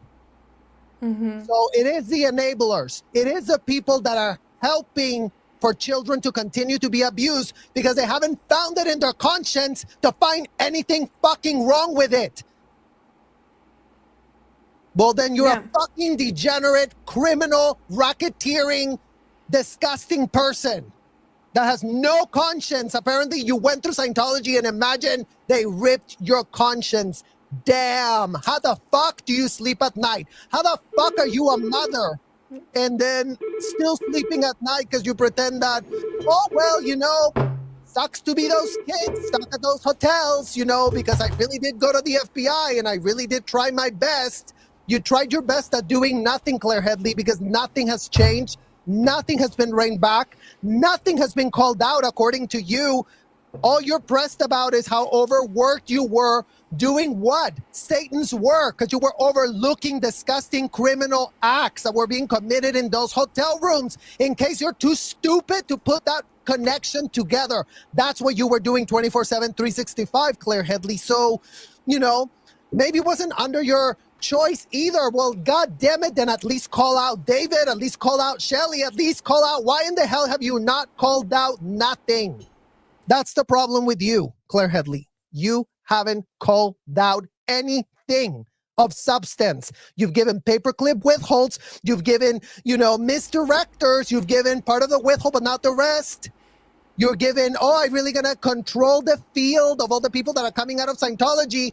And in what world have you been running that nonprofit to really help people that are escaping? And what do we get told all the time, Miriam? Oh, if only we could have recent cases and the FBI could really do something. But you know what? Since no one ever leaves, there's no way to make a case. Really? There's no way to make a case. In what world bullshit. are these two nonprofits gathering all the info of all the people that are purporting to leave? Where are the executives leaving out of the Scientology hotels and commercial buildings? Or was it just Debbie Cook and Mikey Rinder and Tom Devaki and all those pathetic people that went to Tom Childs and told him how they were, oh, just so pressed, stuck at a trailer themselves as grown-ass adults. Meanwhile, keeping their mouths shut about what type of trailers were you all putting kids into? Because you know what? That sounds very sick. Again, just so you're very clear in your head, you can be a martyr. You can put yourself in harm's way as a grown adult, just like all of you did. And no one owes you jack shit. But you did it to kids. You did it to kids, and whatever the fuck you did is still being done to more kids. That's why it matters. That's why it matters. We wouldn't be fucking talking here if y'all would have done your fucking job and not expected to be fucking bypassed the way you're doing it right now. This is called a fucking bypass. We're telling you, oh, you don't remember what your withholds are? Well, let's remind you so you cannot play dumb. Let's tell you in a way that you cannot just, oh, I really tried. FBI, I really want to help with this information. Let me really tell you all the things that don't matter. Let's really tank this investigation. Let's have no results. Let's stop nothing. Let's continue the legacy of a convicted felon that, you know, apparently everyone is still worshiping, because apparently everyone that's been through Scientology are not really pressed, are not really disgusted. You know, I don't see their disgust, Miriam. I don't see their, you know, really repudiating anything in any kind of meaningful, actual way. Where is that evidence? I agree. Where can we see that evidence for ourselves? Where's that evidence of like, damn, we really effed up and this is disgusting and this is what needs to be called out and this is what needs to be stopped? That's what this community was supposed to be allegedly doing, or so we thought. You know, but meanwhile, it's a community that is like spun off by drama faster than anyone's heads can spin. Everyone goes to the drama like literal Beverly Housewives of Beverly Hills, as if this is like, you know, keeping up with the gossip and the Joneses. You don't understand the assignment if you think that that's why we're here. Putting our names, putting our face in the public, like all these other victims don't have to do. Well, you know what? That falls on us to put ourselves in the public, in our face. We have to give our name. We have to talk about the disgusting masturbation withholds that we have to pull out of these disgusting degenerates. Because what? Because if we're not doing it, no one else is doing it. Because if we're not saying it, no one else is saying it, and they're all jerking each other off a la Tony Ortega. The executives really did try to tell everyone to the FBI. Well, it is really a vicious jerk circle, really, amongst that particular group of people. And and that affects and taints everything, because they put out these PR lines to cover their own shit, like talking about miswithholds, which is a Scientology term, very applicable here, because these are their miswithholds, and that's the kind of language that they're going to understand. That was my first thought after, like, the anger was like, these fuckers, they've been hiding shit, and it's becoming more and more apparent. The first thing that happened when Mike Rinder's OSA documents started circulating, they were leaked. They started circulating, and they were leaked by Aaron Smith-Levin. Started circulating amongst the people who were children in Scientology, and we started to see, actually, what Mike Rinder was actually really involved in. One of the things that I saw in there was the link between CCHR and OSA. And one of the things that I called out in my original, going back was early February, in the original questions that I was asking Mike Rinder, was in regards to his knowledge of Jan Eastgate's involvement in the Carmen Rainer case.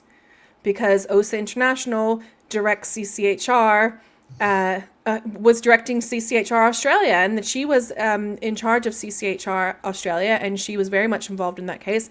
And so seeing the documents, like, that was really obvious to me, but that connection was really obvious to me. But because Mike Rinder had never talked about the connection between OSA and CCHR all these, 15 years he's been out, I looked like a crazy person. They're obfuscating, they are covering up, they're hiding things because they don't want to be implicated. Because if we implicate and we show that Jan Eastgate has connection to the Office of Special Affairs International, Mike Rinder ran the Office of Special Affairs International, okay, well, now we're looking at Mike Rinder, and what did he do? Because if we look at those documents, you can see the command channel is OSA directs CCHR. CCHR provides data, reports, and compliance back to OSA. And one of the things that happened, you see this little crew of, like, the former human traffickers of Scientology who are in the Aftermath Foundation. Some really interesting things happened once, because they all had them. They were all holding on to these documents.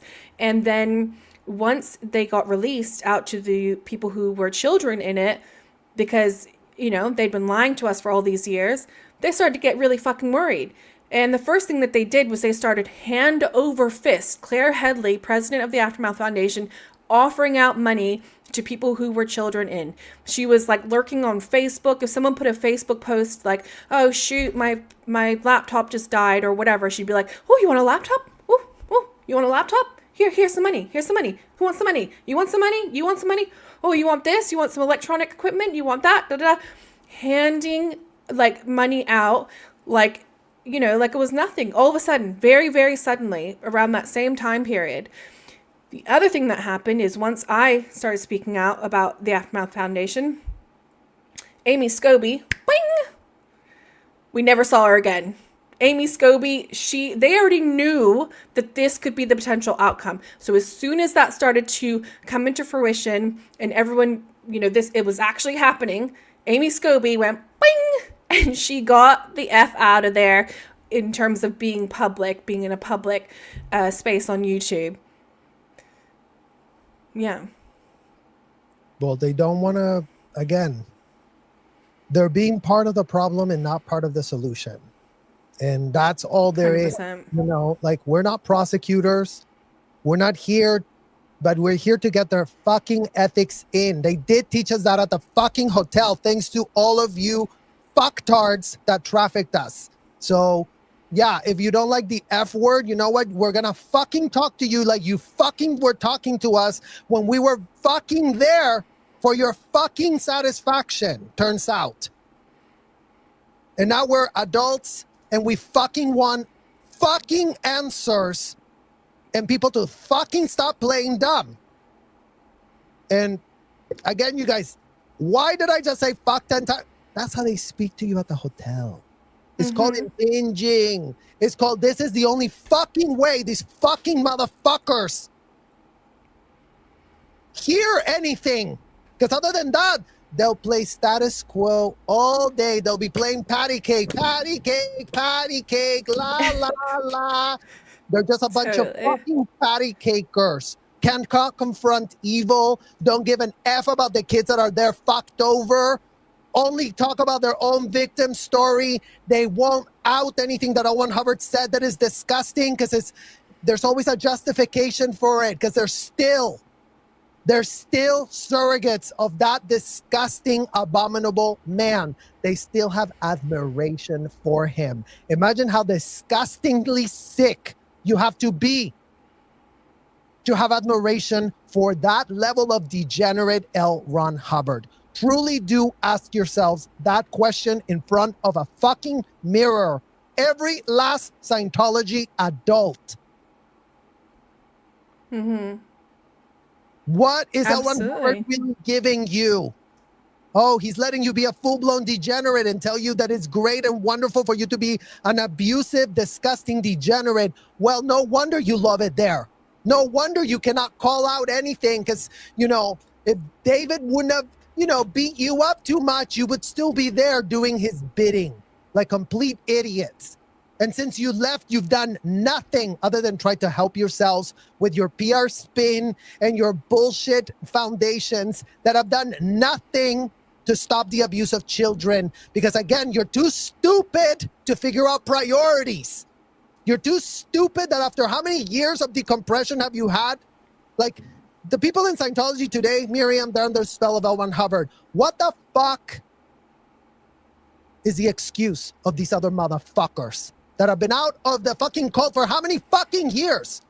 What the fuck is your excuse, Mike Winder, that you don't fucking know how to what? What the fuck is your excuse, Claire Headley, that you don't know what? You were there, front and center. Yep. You haven't even corroborated anything I've said about the audits that are disgusting, extreme role plays. You would know, Claire Headley, you were the final pass of the video of anyone that wanted to what? Graduate their internship. How many fucking sec checks did you grade?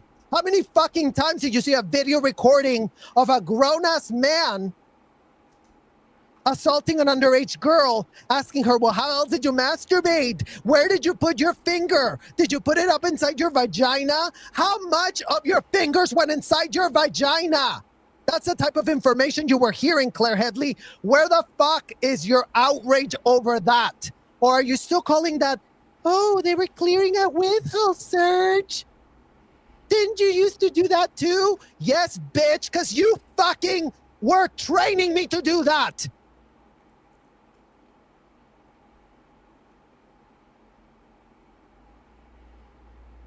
How many kids would she have seen in those videos? Like, we're talking on the scale of things. We're talking about hundreds and hundreds and hundreds. Yeah. Hundreds of thousands of auditors were graduated. They have the statistics. They quantify it. So when they tell you, oh, we would have no idea, they have the statistics to show you just how many people were being given that level of power granted by yours truly, Claire Headley, the one that approved them to be the auditor, the one that had that final pass, final say. Claire Headley knew who, what, when, where. She still knows, and she's the head of a fucking foundation that is doing crisis management for Scientology, like you just said, Miriam, handing out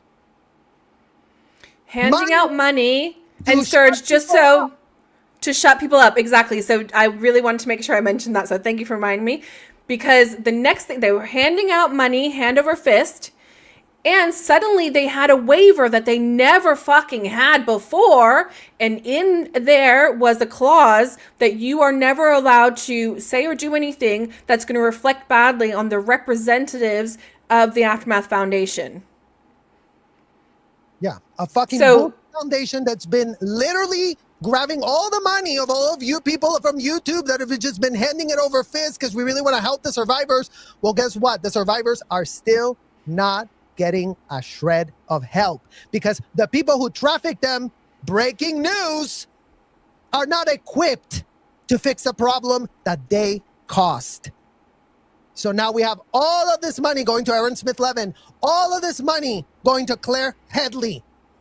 Why is Aaron Smith-Levin, with the history of what has just been outed, why is Claire Headley, with the history of what just been outed, sitting on the very top of boards, grabbing money as much as they can to do what with it? To help themselves, to manipulate others, to use that money to influence, to buy themselves influence. That's all that's going on here. Fake influence, fake nonprofit, fake intentions to really want to save another fucking world. How stupid can anyone actually be? So You know for what? everyone who has poured money, The heavy lifting is being done at the city councils. The heavy lifting is being done surveilling these buildings and corroborating everything we've been saying about how these people feel about adults. Case in point, the man you just brought up, the OSA op that Miriam single-handedly runs circles around Ortega, Mr. PR puffer of fucking Mike Rinder. Oh yeah, you really said everything. You have no idea. You have no idea, Tony Ortega, because you're a fucking pawn in a scheme and you're too stupid to tell. Imagine that you didn't grow up in a cult and you're still that stupid, because that's called willful stupidity, willful compromising. God knows what type of compromise they have that you're so stupid, because I don't think you're stupid, but you know, it certainly seems like it's very incentivized for all of these grown-ass adults to continue to play dumb, continue to play stupid, continue to not advocate for the actual victims of these crimes that have zero advocates as we speak.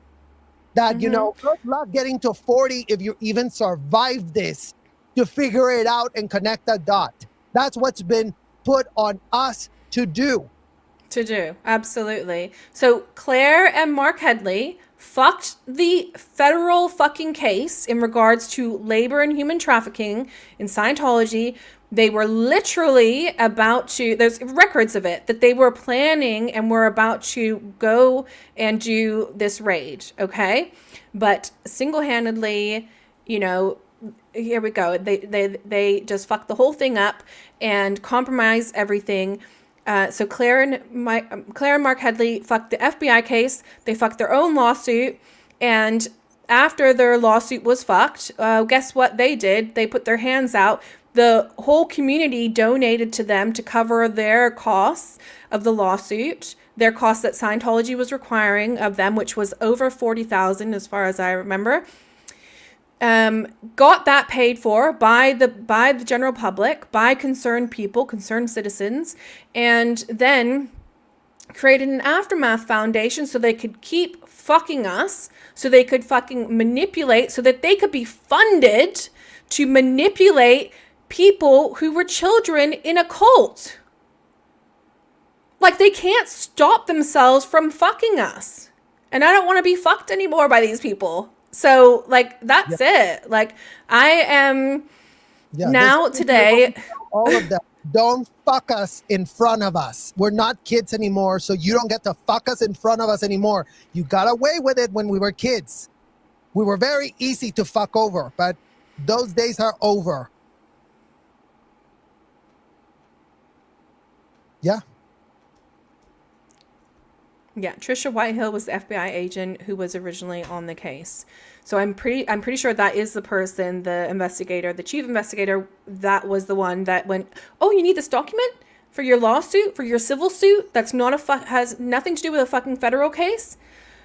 like, this would have all been known. I mean, bias is like the number one fucking rule in the book. I didn't fucking even get an education, and I know that. It's in all the movies and all the TV shows. As soon as you've got bias, that's it. Everything else, it's all rotten. It's all spoiled. So, like, don't tell me that none of these people involved knew. How convenient. How convenient that all of this has been rotten, all of this has been spoiled, and no kids have been advocated for. And yeah, how convenient. Yeah. Yeah.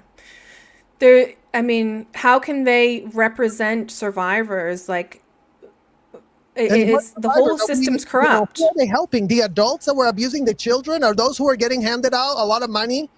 Because They are. Plenty of kids that grew up in that cult have not been helped by Claire Headley, because she only selects who's in, who can I control in my little own cult, in their second aftermath cult that they did prop up for themselves, where they did recruit Aaron Smith-Levin, who was Mike Winder's surrogate, who did Mike Winder's bidding for years, to then play the victim, to then want to prop up his own scheme. And here we are, full of schemes, full of bullshit, full of nothing, full of zero effective advocacy, so that there is no more criminal child crimes being literally signed off on by all these people that apparently don't give an F that those crimes are still being committed. Yeah. It's the kids that are there right now. We've seen them on live. We've seen kids that did exactly what Miriam did, escape the hotel. What happened? Y'all saw it in a live just 6 months ago. Little underage girl runs out of the hotel, goes to a place. LAPD grabs her, puts her back into the problem. It's still the same today as it ever was. Abuse of children, running rampant, everyone looking the other way, and us just like screaming from the sidelines. And, you know, and well, not just us, you know, we've got an incredible, so many incredible people that are involved and who listen and who advocate and stand up. We're all literally screaming, you know, the protesters in Los Angeles literally screaming at officials and, you know, law enforcement to say, like, when are you going to intervene? When are any of the adults who can actually do anything, any of the people who actually have the power to do anything and are charged with the responsibility to protect children, when are they going to intervene? This is an insane situation that has been sabotaged, you know, from our end, unfortunately, by people that we trusted and we upheld. Like, we thought that they were doing something. We believed in them. You know, this is our own betrayal that we're experiencing and continue to experience. Like, it's just incredible. Like, when does it end? It's like it's being cheated on and being cheated on and being cheated on again and again and again and again by these supposed people that aren't coming clean, and by not coming clean are continuing to support this level of dysfunction, this level of corruption, this level of disgusting, abominable, indefensible, systemic abuse of kids. And that's why it matters. And that's why we need this community to become more focused on what matters. Now that we've gone through all those earthquakes, now that everybody knows, now that everyone is in the know, the beginning of the year marks the year where the problem needs to be stopped, not spoken out ad nauseum. We're not here to talk ad nauseum about everything. No, we're here so that the advocacy of what kids are going through is taken seriously, is being listened to by the people that have fumbled the ball over and over and over and over, as it was in the case with the FBI, with the Jeffrey Epstein victims. I mean, in what world is the FBI going to defend their reputation when you have Jeffrey Epstein victims suing you for literally dropping the ball and putting them in that situation? When the U.S. gymnastic team has to go and sue the FBI because they also dropped the ball. Imagine these survivors have gotten a shred of justice in whatever way that means, because after being abused that way, almost nothing looks like justice. Majority of us are doing this because we don't want it done to the kids that are there right now. How fucking simple is that? We're not asking for much. We're asking for the abuse of kids to stop. Fucking stop it right now. It's fucking illegal. It's fucking disgusting. Y'all are a bunch of disgusting, pathetic degenerates. Why is P. Diddy getting all scrutinized? Where the hell is the scrutiny for Tom Cruise? I guess, in this country, only if you're black, you're going to get the scrutiny. Because if you're a white privileged actor, oh, no questions. The FBI doesn't want to have anything to question Tom Cruise. Matter of fact, why don't we give him some military medal? Because the military, in case you're too stupid at the military to do a shred of research at the military, you just gave a so-called recruitment medal of whatever to Tom Cruise. Well, congratulations, military. Glad that this patron of the trafficking that happened to us as kids is such a standing, amazing universe, amazing citizen in your universe. I mean, glad that that's the level of stupidity. Glad that that's the level of they can't fucking Google what the hell's going on with Scientology. Anyone connected to Tom Cruise has no ability to Google.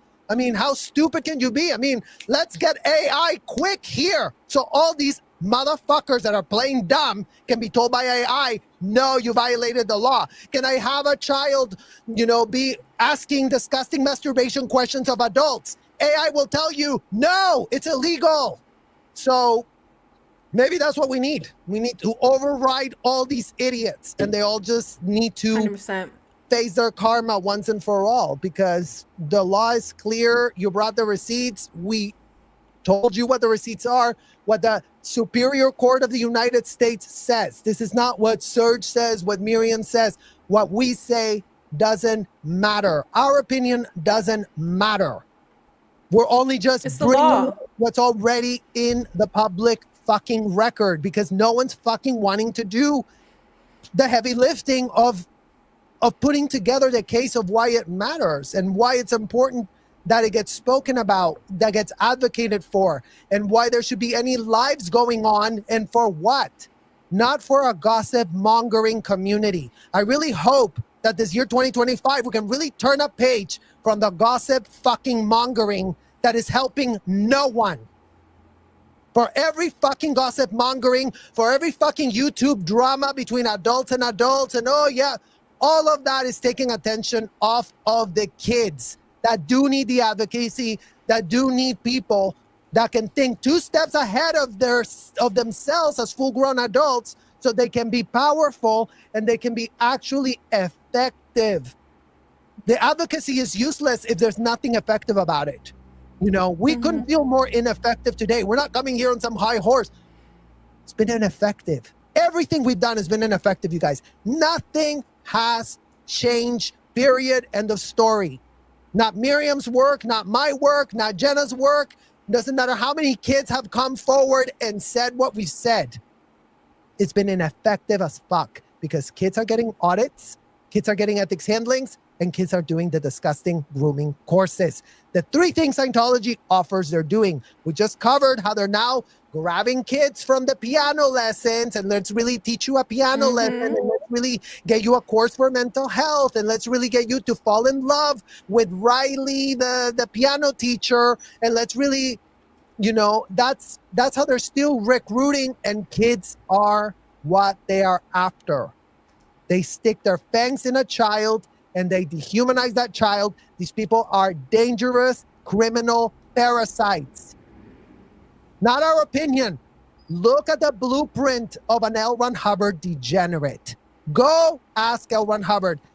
L. Ron Hubbard did us a solid. So for anybody that goes to say, oh, you're projecting on them, L. Ron Hubbard did us a solid.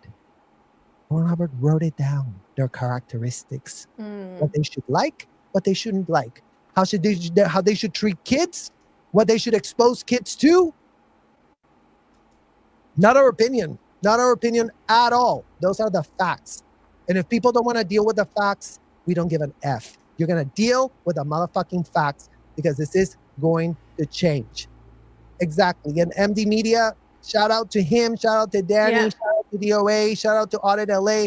Shout out to Granny. Shout out to how many People are actually understanding the assignment, God damn it. It's not fucking earth rocket science. Kids are in danger in America against what the law says. So if that's going on, then what the fuck? You know, if that's going on, then what in the literal fucking fuck? Room rate for Nora. Thank you, Nora. We appreciate you so much for sending people to my teeny tiny channel. Love that. Yeah, we're talking about some really, really important issues. If you missed any of it, please just, at the end, you can always watch it back. But we touched on some really key issues, such as destroyed evidence in the FBI case, destroyed in 2012, requested. Doesn't name who it was requested by, but that they were only allowed to hold it for 2 years. So Mike Rinder's documents are no longer with the FBI as of 2012. Okay. So for over a decade, they've been destroyed. Great. Yeah, Wonderful. and credit to Nora again, because she sent me those screenshots, which were from and I believe somebody else sent it to her. So this is a great part of being part of this community, where we get to, people are participating and they're, sending us things. But it's part of the FBI documents that have been released. They're available online. You can have a look through them. Yeah, and the other things that we learned was that it was Mark Headley and Claire Headley who sunk the FBI case. So that answers the question of the topic of this video.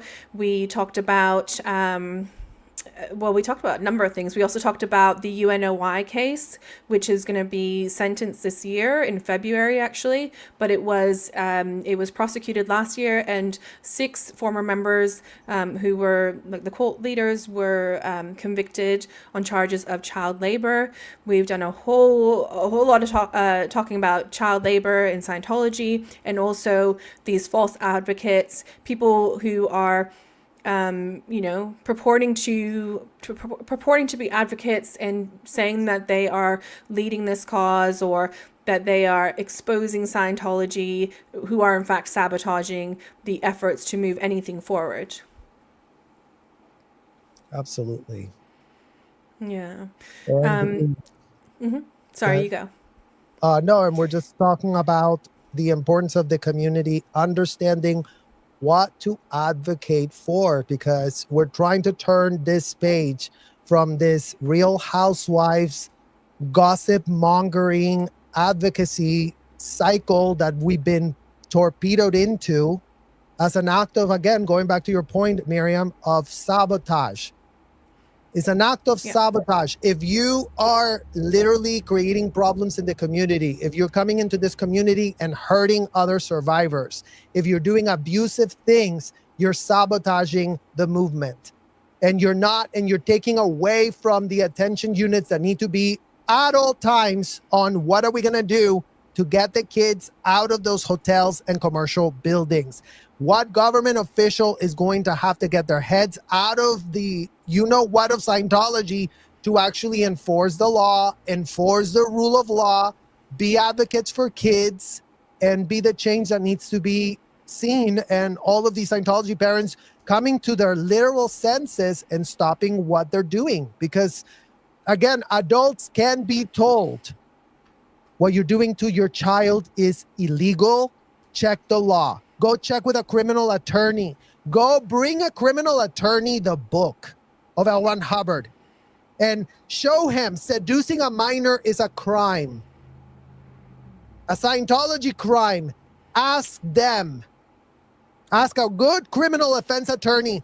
If you go to a Scientology hotel and you go and pay them to tell them the crime that you seduced a minor, like they're asking you in the book, and then they give you an ethics program, and then they give you an audit program, and then you call the IRS real quick and go, oh, hi, IRS. Can we take off $100,000 off of my taxes? Because I just did a donation to Scientology because I just told them that I seduced a minor and they're going to help me. Oh, no, I don't have to go to jail, IRS. Lucky you're hooking me up. I'm paying $100,000 to these people, and then all of a sudden we can just all be having a wonderful floating away, seducing a minor time.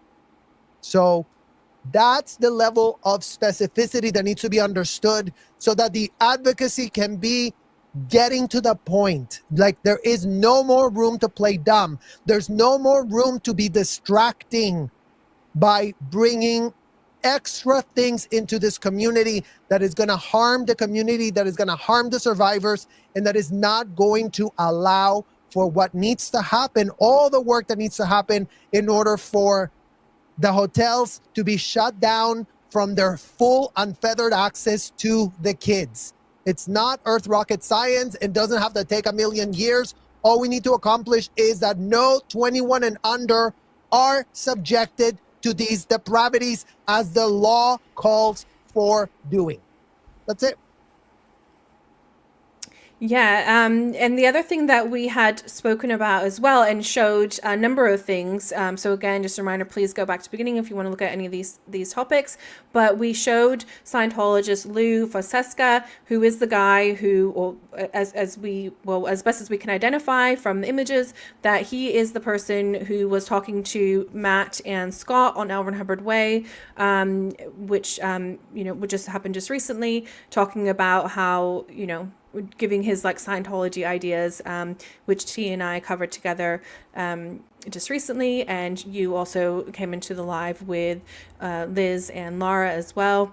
It's a really important topic, and we saw there that there was his connection to CCHR, which the same has been discovered about Zero Dark Tony.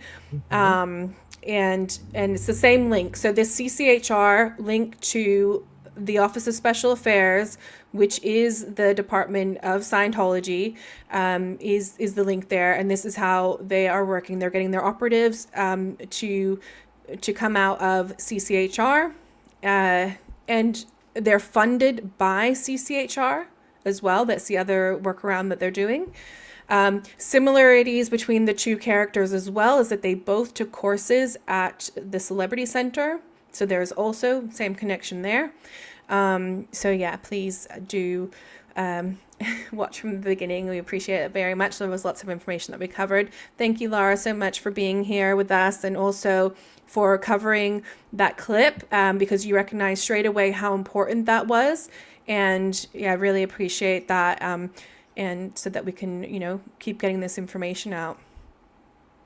Absolutely. And yeah, the importance of educating our community and all of you guys that are taking so much of your time, bandwidth to understand the problem. We want to be respectful of your time. That's why we're wanting to come to you with receipts, with information that is going to be valuable in moving and understanding and unearthing the level of corruption that these people have been about in order to create the perfect cover-up. We're destroying this PR idea of this idealistic situation that doesn't exist.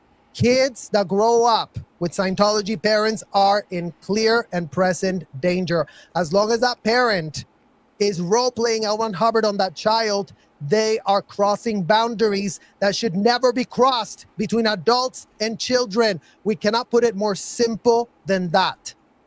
But lucky for us, we have L. Ron Hubbard to corroborate everything we're doing. And if somebody wants to disagree with that, if you're a Scientology parent and want to disagree with that, if you're a Scientology executive and want to disagree with that, if you are an ex-Scientologist and want to disagree with that, we dare you to defend it. We dare you to come up with a defense for what we have said about kids not getting audits, not getting ethics, and not being subjected to disgusting grooming courses.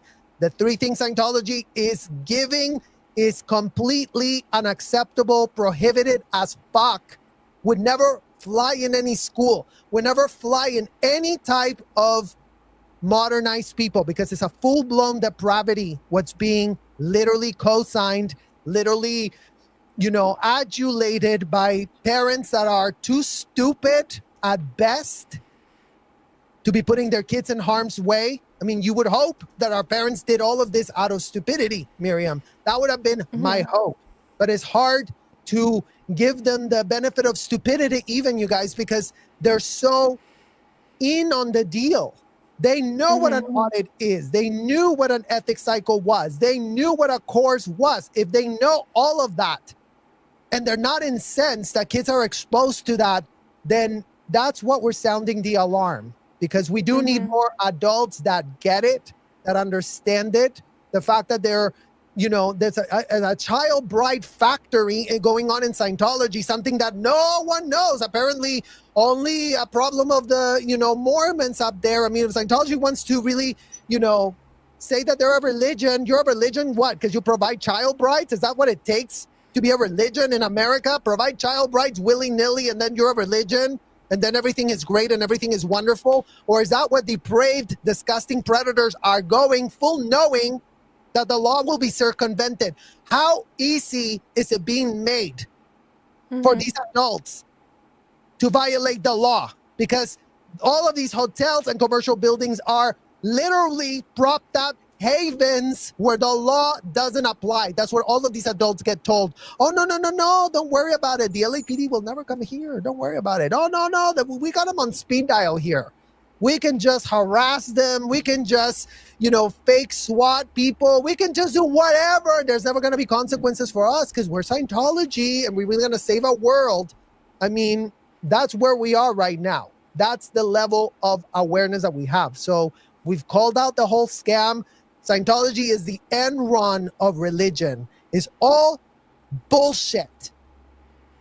And we're not going to over-explain it anymore. It's bullshit. If you want to say it's not bullshit, then by all means, we dare you to make it make sense. It's on you to make the case that Scientology makes sense. It's not going to be on us, the kids that were fucked over by that system, to have to convince anyone of what should already be common sense. Something that, we had no access to when we were kids. But, lucky for us, we've survived by the skin of our literal nails to be here, to be saying what we're saying about the kids. All the things that were not said when we were stuck at those hotels, interrogating adults about their masturbatory habits. How are you masturbating? Oh, did you put standard hand cream before you jerked off your dick? Why the fuck is that being asked? Think about it. Anybody can defend that with a straight face today in 2025. That's your motherfucking challenge. Anybody wants to say, oh, but the parents really knew, ask the Scientology parents to start defending that. Because they're all aware of it. They all know what's going on. They all get it for themselves. They go there and talk about that shit with other minors. So in what world are the Scientology parents, i.e. Elena Cardone, i.e. Marisol Nichols, i.e. Sandra Gill, i.e. Miriam's mom, i.e. Laura's mom, i.e. Jenna's mom? In what world are all those mothers that I just named clueless about what was done to kids? The problem is that all those moms know what was done and they don't give a fuck. That's the problem with those mothers, that they all know, that they all did what they did, that some of them even left. Jenna's mom left, but you know what? She's not pressed. According to her, everything is great. Everything is wonderful. She did nothing and, whatever. Who cares? The kid's there. Who cares? What I did there, who cares? We don't give an F is all we ever get from these deadbeat Scientology mothers, from these deadbeat Scientology fathers who were abusing kids with full impunity and are nowhere to be found with a shred of remorse. Very a la Aaron Smith Levin, who just literally cheated, who we have seen the entire community rally behind and understanding that. Well, imagine is that level of betrayal, but then you bring in a child. That's why everybody's eyes need to be pried open. So no more people are just allowed to play dumb, allowed to, oh yeah, we were told it was a religion. We were told that everyone wanted to save our world. No one was saving a motherfucking world. Stop being infantile and stop being stupid. That's the message for 2025. You're not saving a world. You're not an infantile degenerate. You're a grown-ass adult. Come to present time. Read the room, get a shred of self-awareness, deal with your trauma, and then go and do everything in your fucking power so that other kids that were in exact condition aren't being abused like you. Because that's what is on us. If we don't do it, if Miriam doesn't do that, if I don't do that, it's not going to be done. And we have the receipts to prove it. We have the track record to prove no one has advocated a shred for us in all of these years. Where's the advocacy for the kids that were essayed in Scientology? Who's been saying that advocacy consistently? Not by, like, this would be a great little tagline to put in my little clickbait fucking video. In Surge, and like we covered earlier in this video, the Supreme Court already ruled in 1944 that the law intervenes on behalf of the child in much more ways than they can intervene on behalf of adults. And that's just pure and simple. The Supreme Court, which is the highest ruling body in the US, made this ruling in 1944. We shouldn't be having to argue this point. Newspapers, you guys, overselling newspapers. Imagine an auditor in Scientology, a child auditor in Scientology gets video recorded asking degenerate grown men and women how they're masturbating, and that man and that woman telling them, oh yeah, I put my finger up my ass first and I really grabbed a dildo and it was a really big one and I really shoved it in there and I was really thinking of this and I was really thinking of that. Meanwhile, the child has to be writing that and having a very nice relaxed face because the child's not allowed to react. If the child reacts, if the child wants to vomit, guess what? You vomited after that disgusting thing that adult just told you. You are going to go to correction. You need correction. You're a disgusting auditor. The child is disciplined. So imagine that the Superior Court said, oh yeah, children shouldn't be selling religious newspapers because that's not part of a religion if you're doing that labor. But in Scientology, they grab a child and groom them with teddy bears to ask grown men and women how they are masturbating. Did they suck their dick of their fucking husband or wife? Did you eat up your wife? Did you eat up your husband? Did you suck her tits? Did you lick her ass? Like literally, those are the answers. So I'm sorry that I'm being so disgusting and crass because it is that disgusting and it is that crass. But it's not a fucking joke. And if nobody is incensed by that, then you know what? I don't know. I don't know what anyone can say because in what fucking world are people not incensed by that? Literally. 100%. Juliana, if you go back, I had it earlier and T and I spoke about it yesterday. Was it yesterday? Just recently. Losing track of time here. Getting confused with US time and Australian time and everything. But it's the citation of the Supreme Court of the US and it's Prince versus Massachusetts is the title of the citation in 1944, where they ruled that law can intervene on behalf of the child, the welfare of the child, beyond religious protection. In other words, their First Amendment rights does not protect children, and the law can intervene.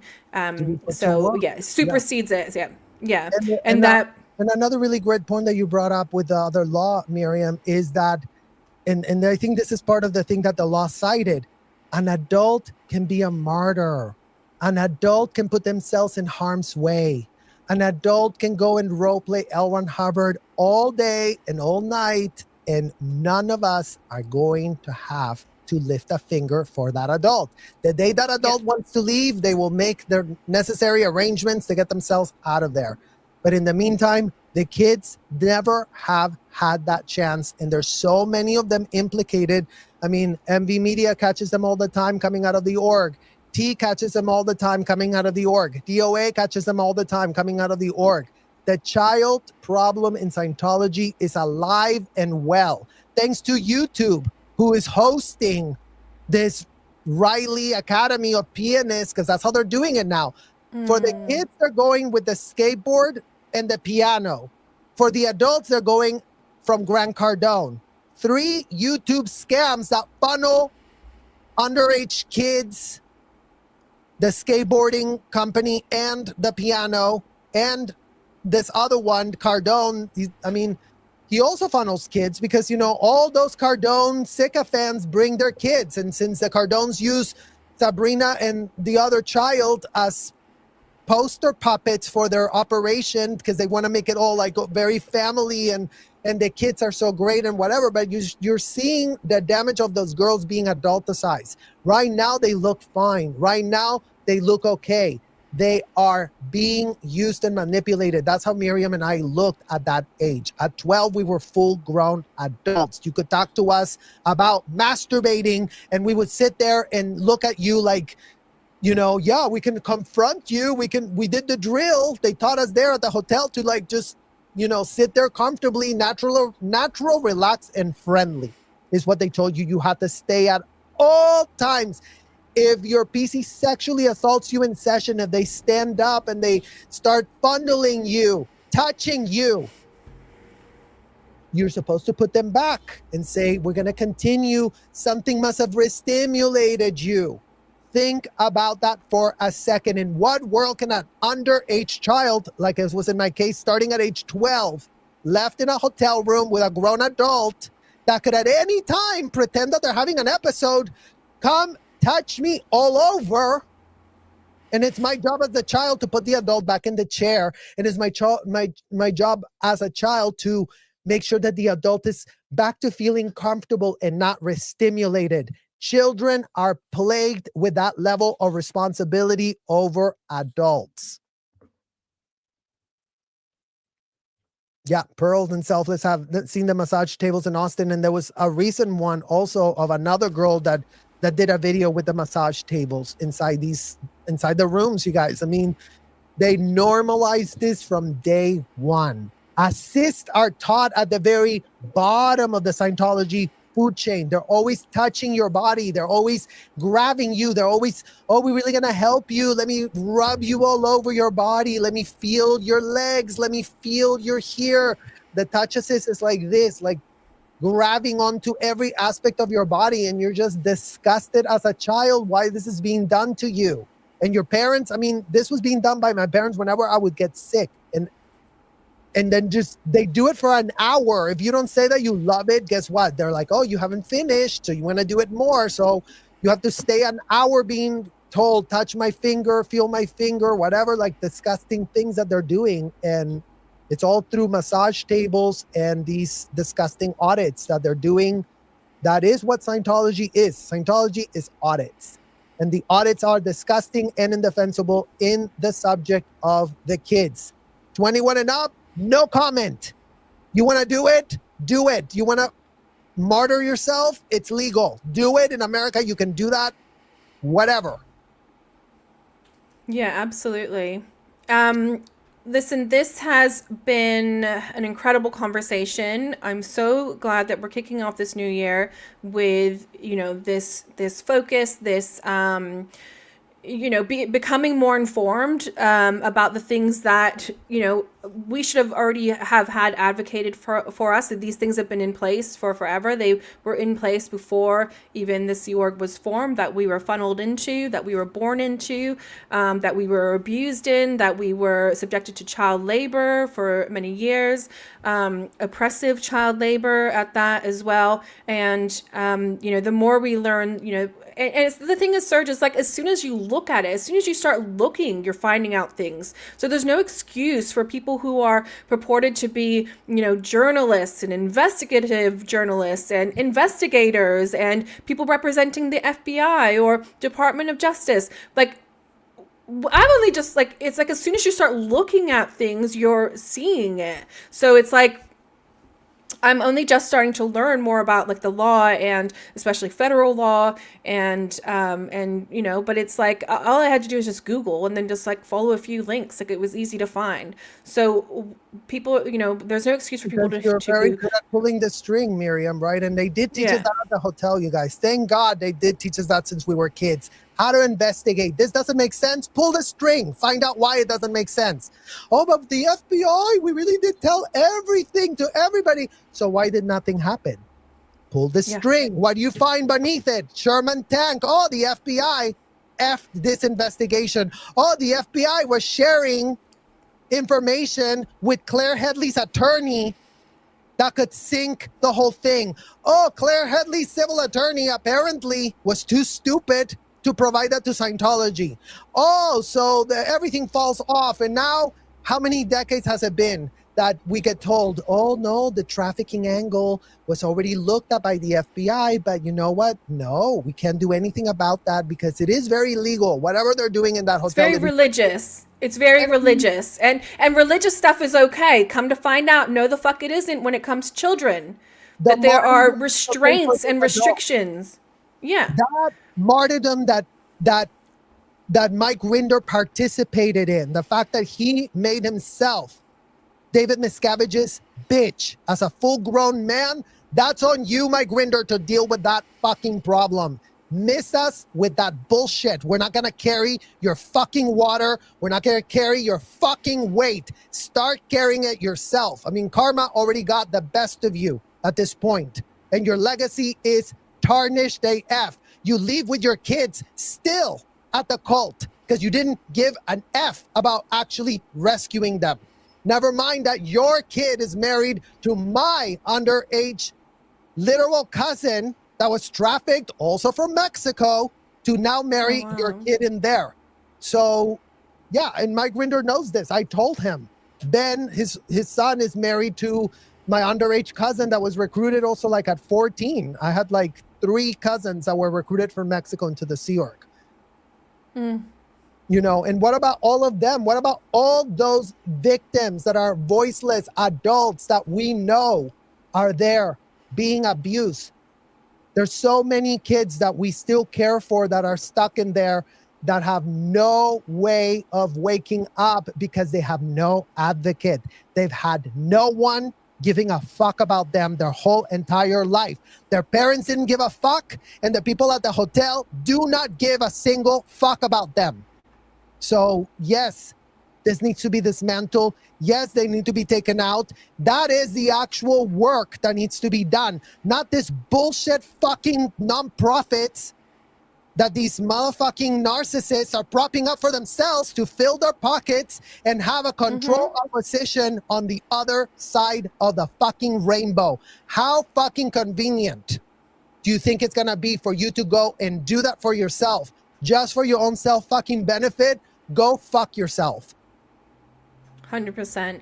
And on that note, which is the best sentiment to end that with, you know, we just want to thank everybody for participating in this movement to advocate for children in Scientology. And thank you for coming in here, you know, and commenting and, you know, taking the time to listen to what we have to say. Thank you for everyone that's standing out there who's protesting against Scientology. Everyone who, you know, is contributing their own personal like skills or knowledge or anything like that. Like, we appreciate everyone's participation. And we just wanted to say, yeah, thank you for being here with us today. So on that note, yeah, I'm sort of ready to say goodbye. Serge, do you want to say anything to everyone? Just want to take the opportunity to thank everyone again. And, you know, we look forward to 2025 being a year of reckoning, a year where our advocacy becomes laser focused on the victims, the actual victims that are suffering right now. And we couldn't do it without you guys' support, because it will take a village. It took a village of enablers to abuse us, and it's going to take a much larger village on the outside for people that actually care about this issue to be able to reverse all of these disgusting, abominable abuses that are indefensible. Abusing kids is indefensible. Nobody has time. Nobody has patience. Nobody gives an F about anyone's excuses. It's inexcusable. And we lived it. We are on the other side of it, and we're calling every single aspect of this bullshit out and all the corruption that's been put in place so that the problem persists. We don't want the problem to persist anymore. We want it to end. That's all we're asking. We're asking for the end of the abuse of kids, something that the law calls for, something that we as adults are literally allowed to be advocating for. So the more we get people actually engaging in the subject and becoming real advocates and really informed, the better, more precise the advocacy can be. And that's what this is about. Very This true. whole journey, this whole next year is a year of education, of educating our community, so that when you guys Yes. tune into this, instead of tuning into the latest cacamimi gossip story of bullshit, Yeah. that's something all of you can control. Like the gossip mongering and the gossip bullshit is the enemy, because the distraction and the oxygen being sucked out of kids in need, it's what needs to be really contextualized when you're really giving your bandwidth and your time, which is precious and expendable. So Yes. hopefully more of people get that. You know, I think a lot of corruption has outed itself by itself. So if all the corruption is out of the way, then let's actually take this moment to really hyper focus on what can be done to become effective advocates and to really actually affect a change that can be seen and felt in the physical universe by the kids inside of the hotel. That is the only mark of success. If the kids at the hotels have not been helped and put out of harm's way, then we're nowhere near the correct estimation of effort. Absolutely. All right, everyone. Thank you for listening, and we will speak to you again very, very soon. Thank you so much for your Bye-bye. support.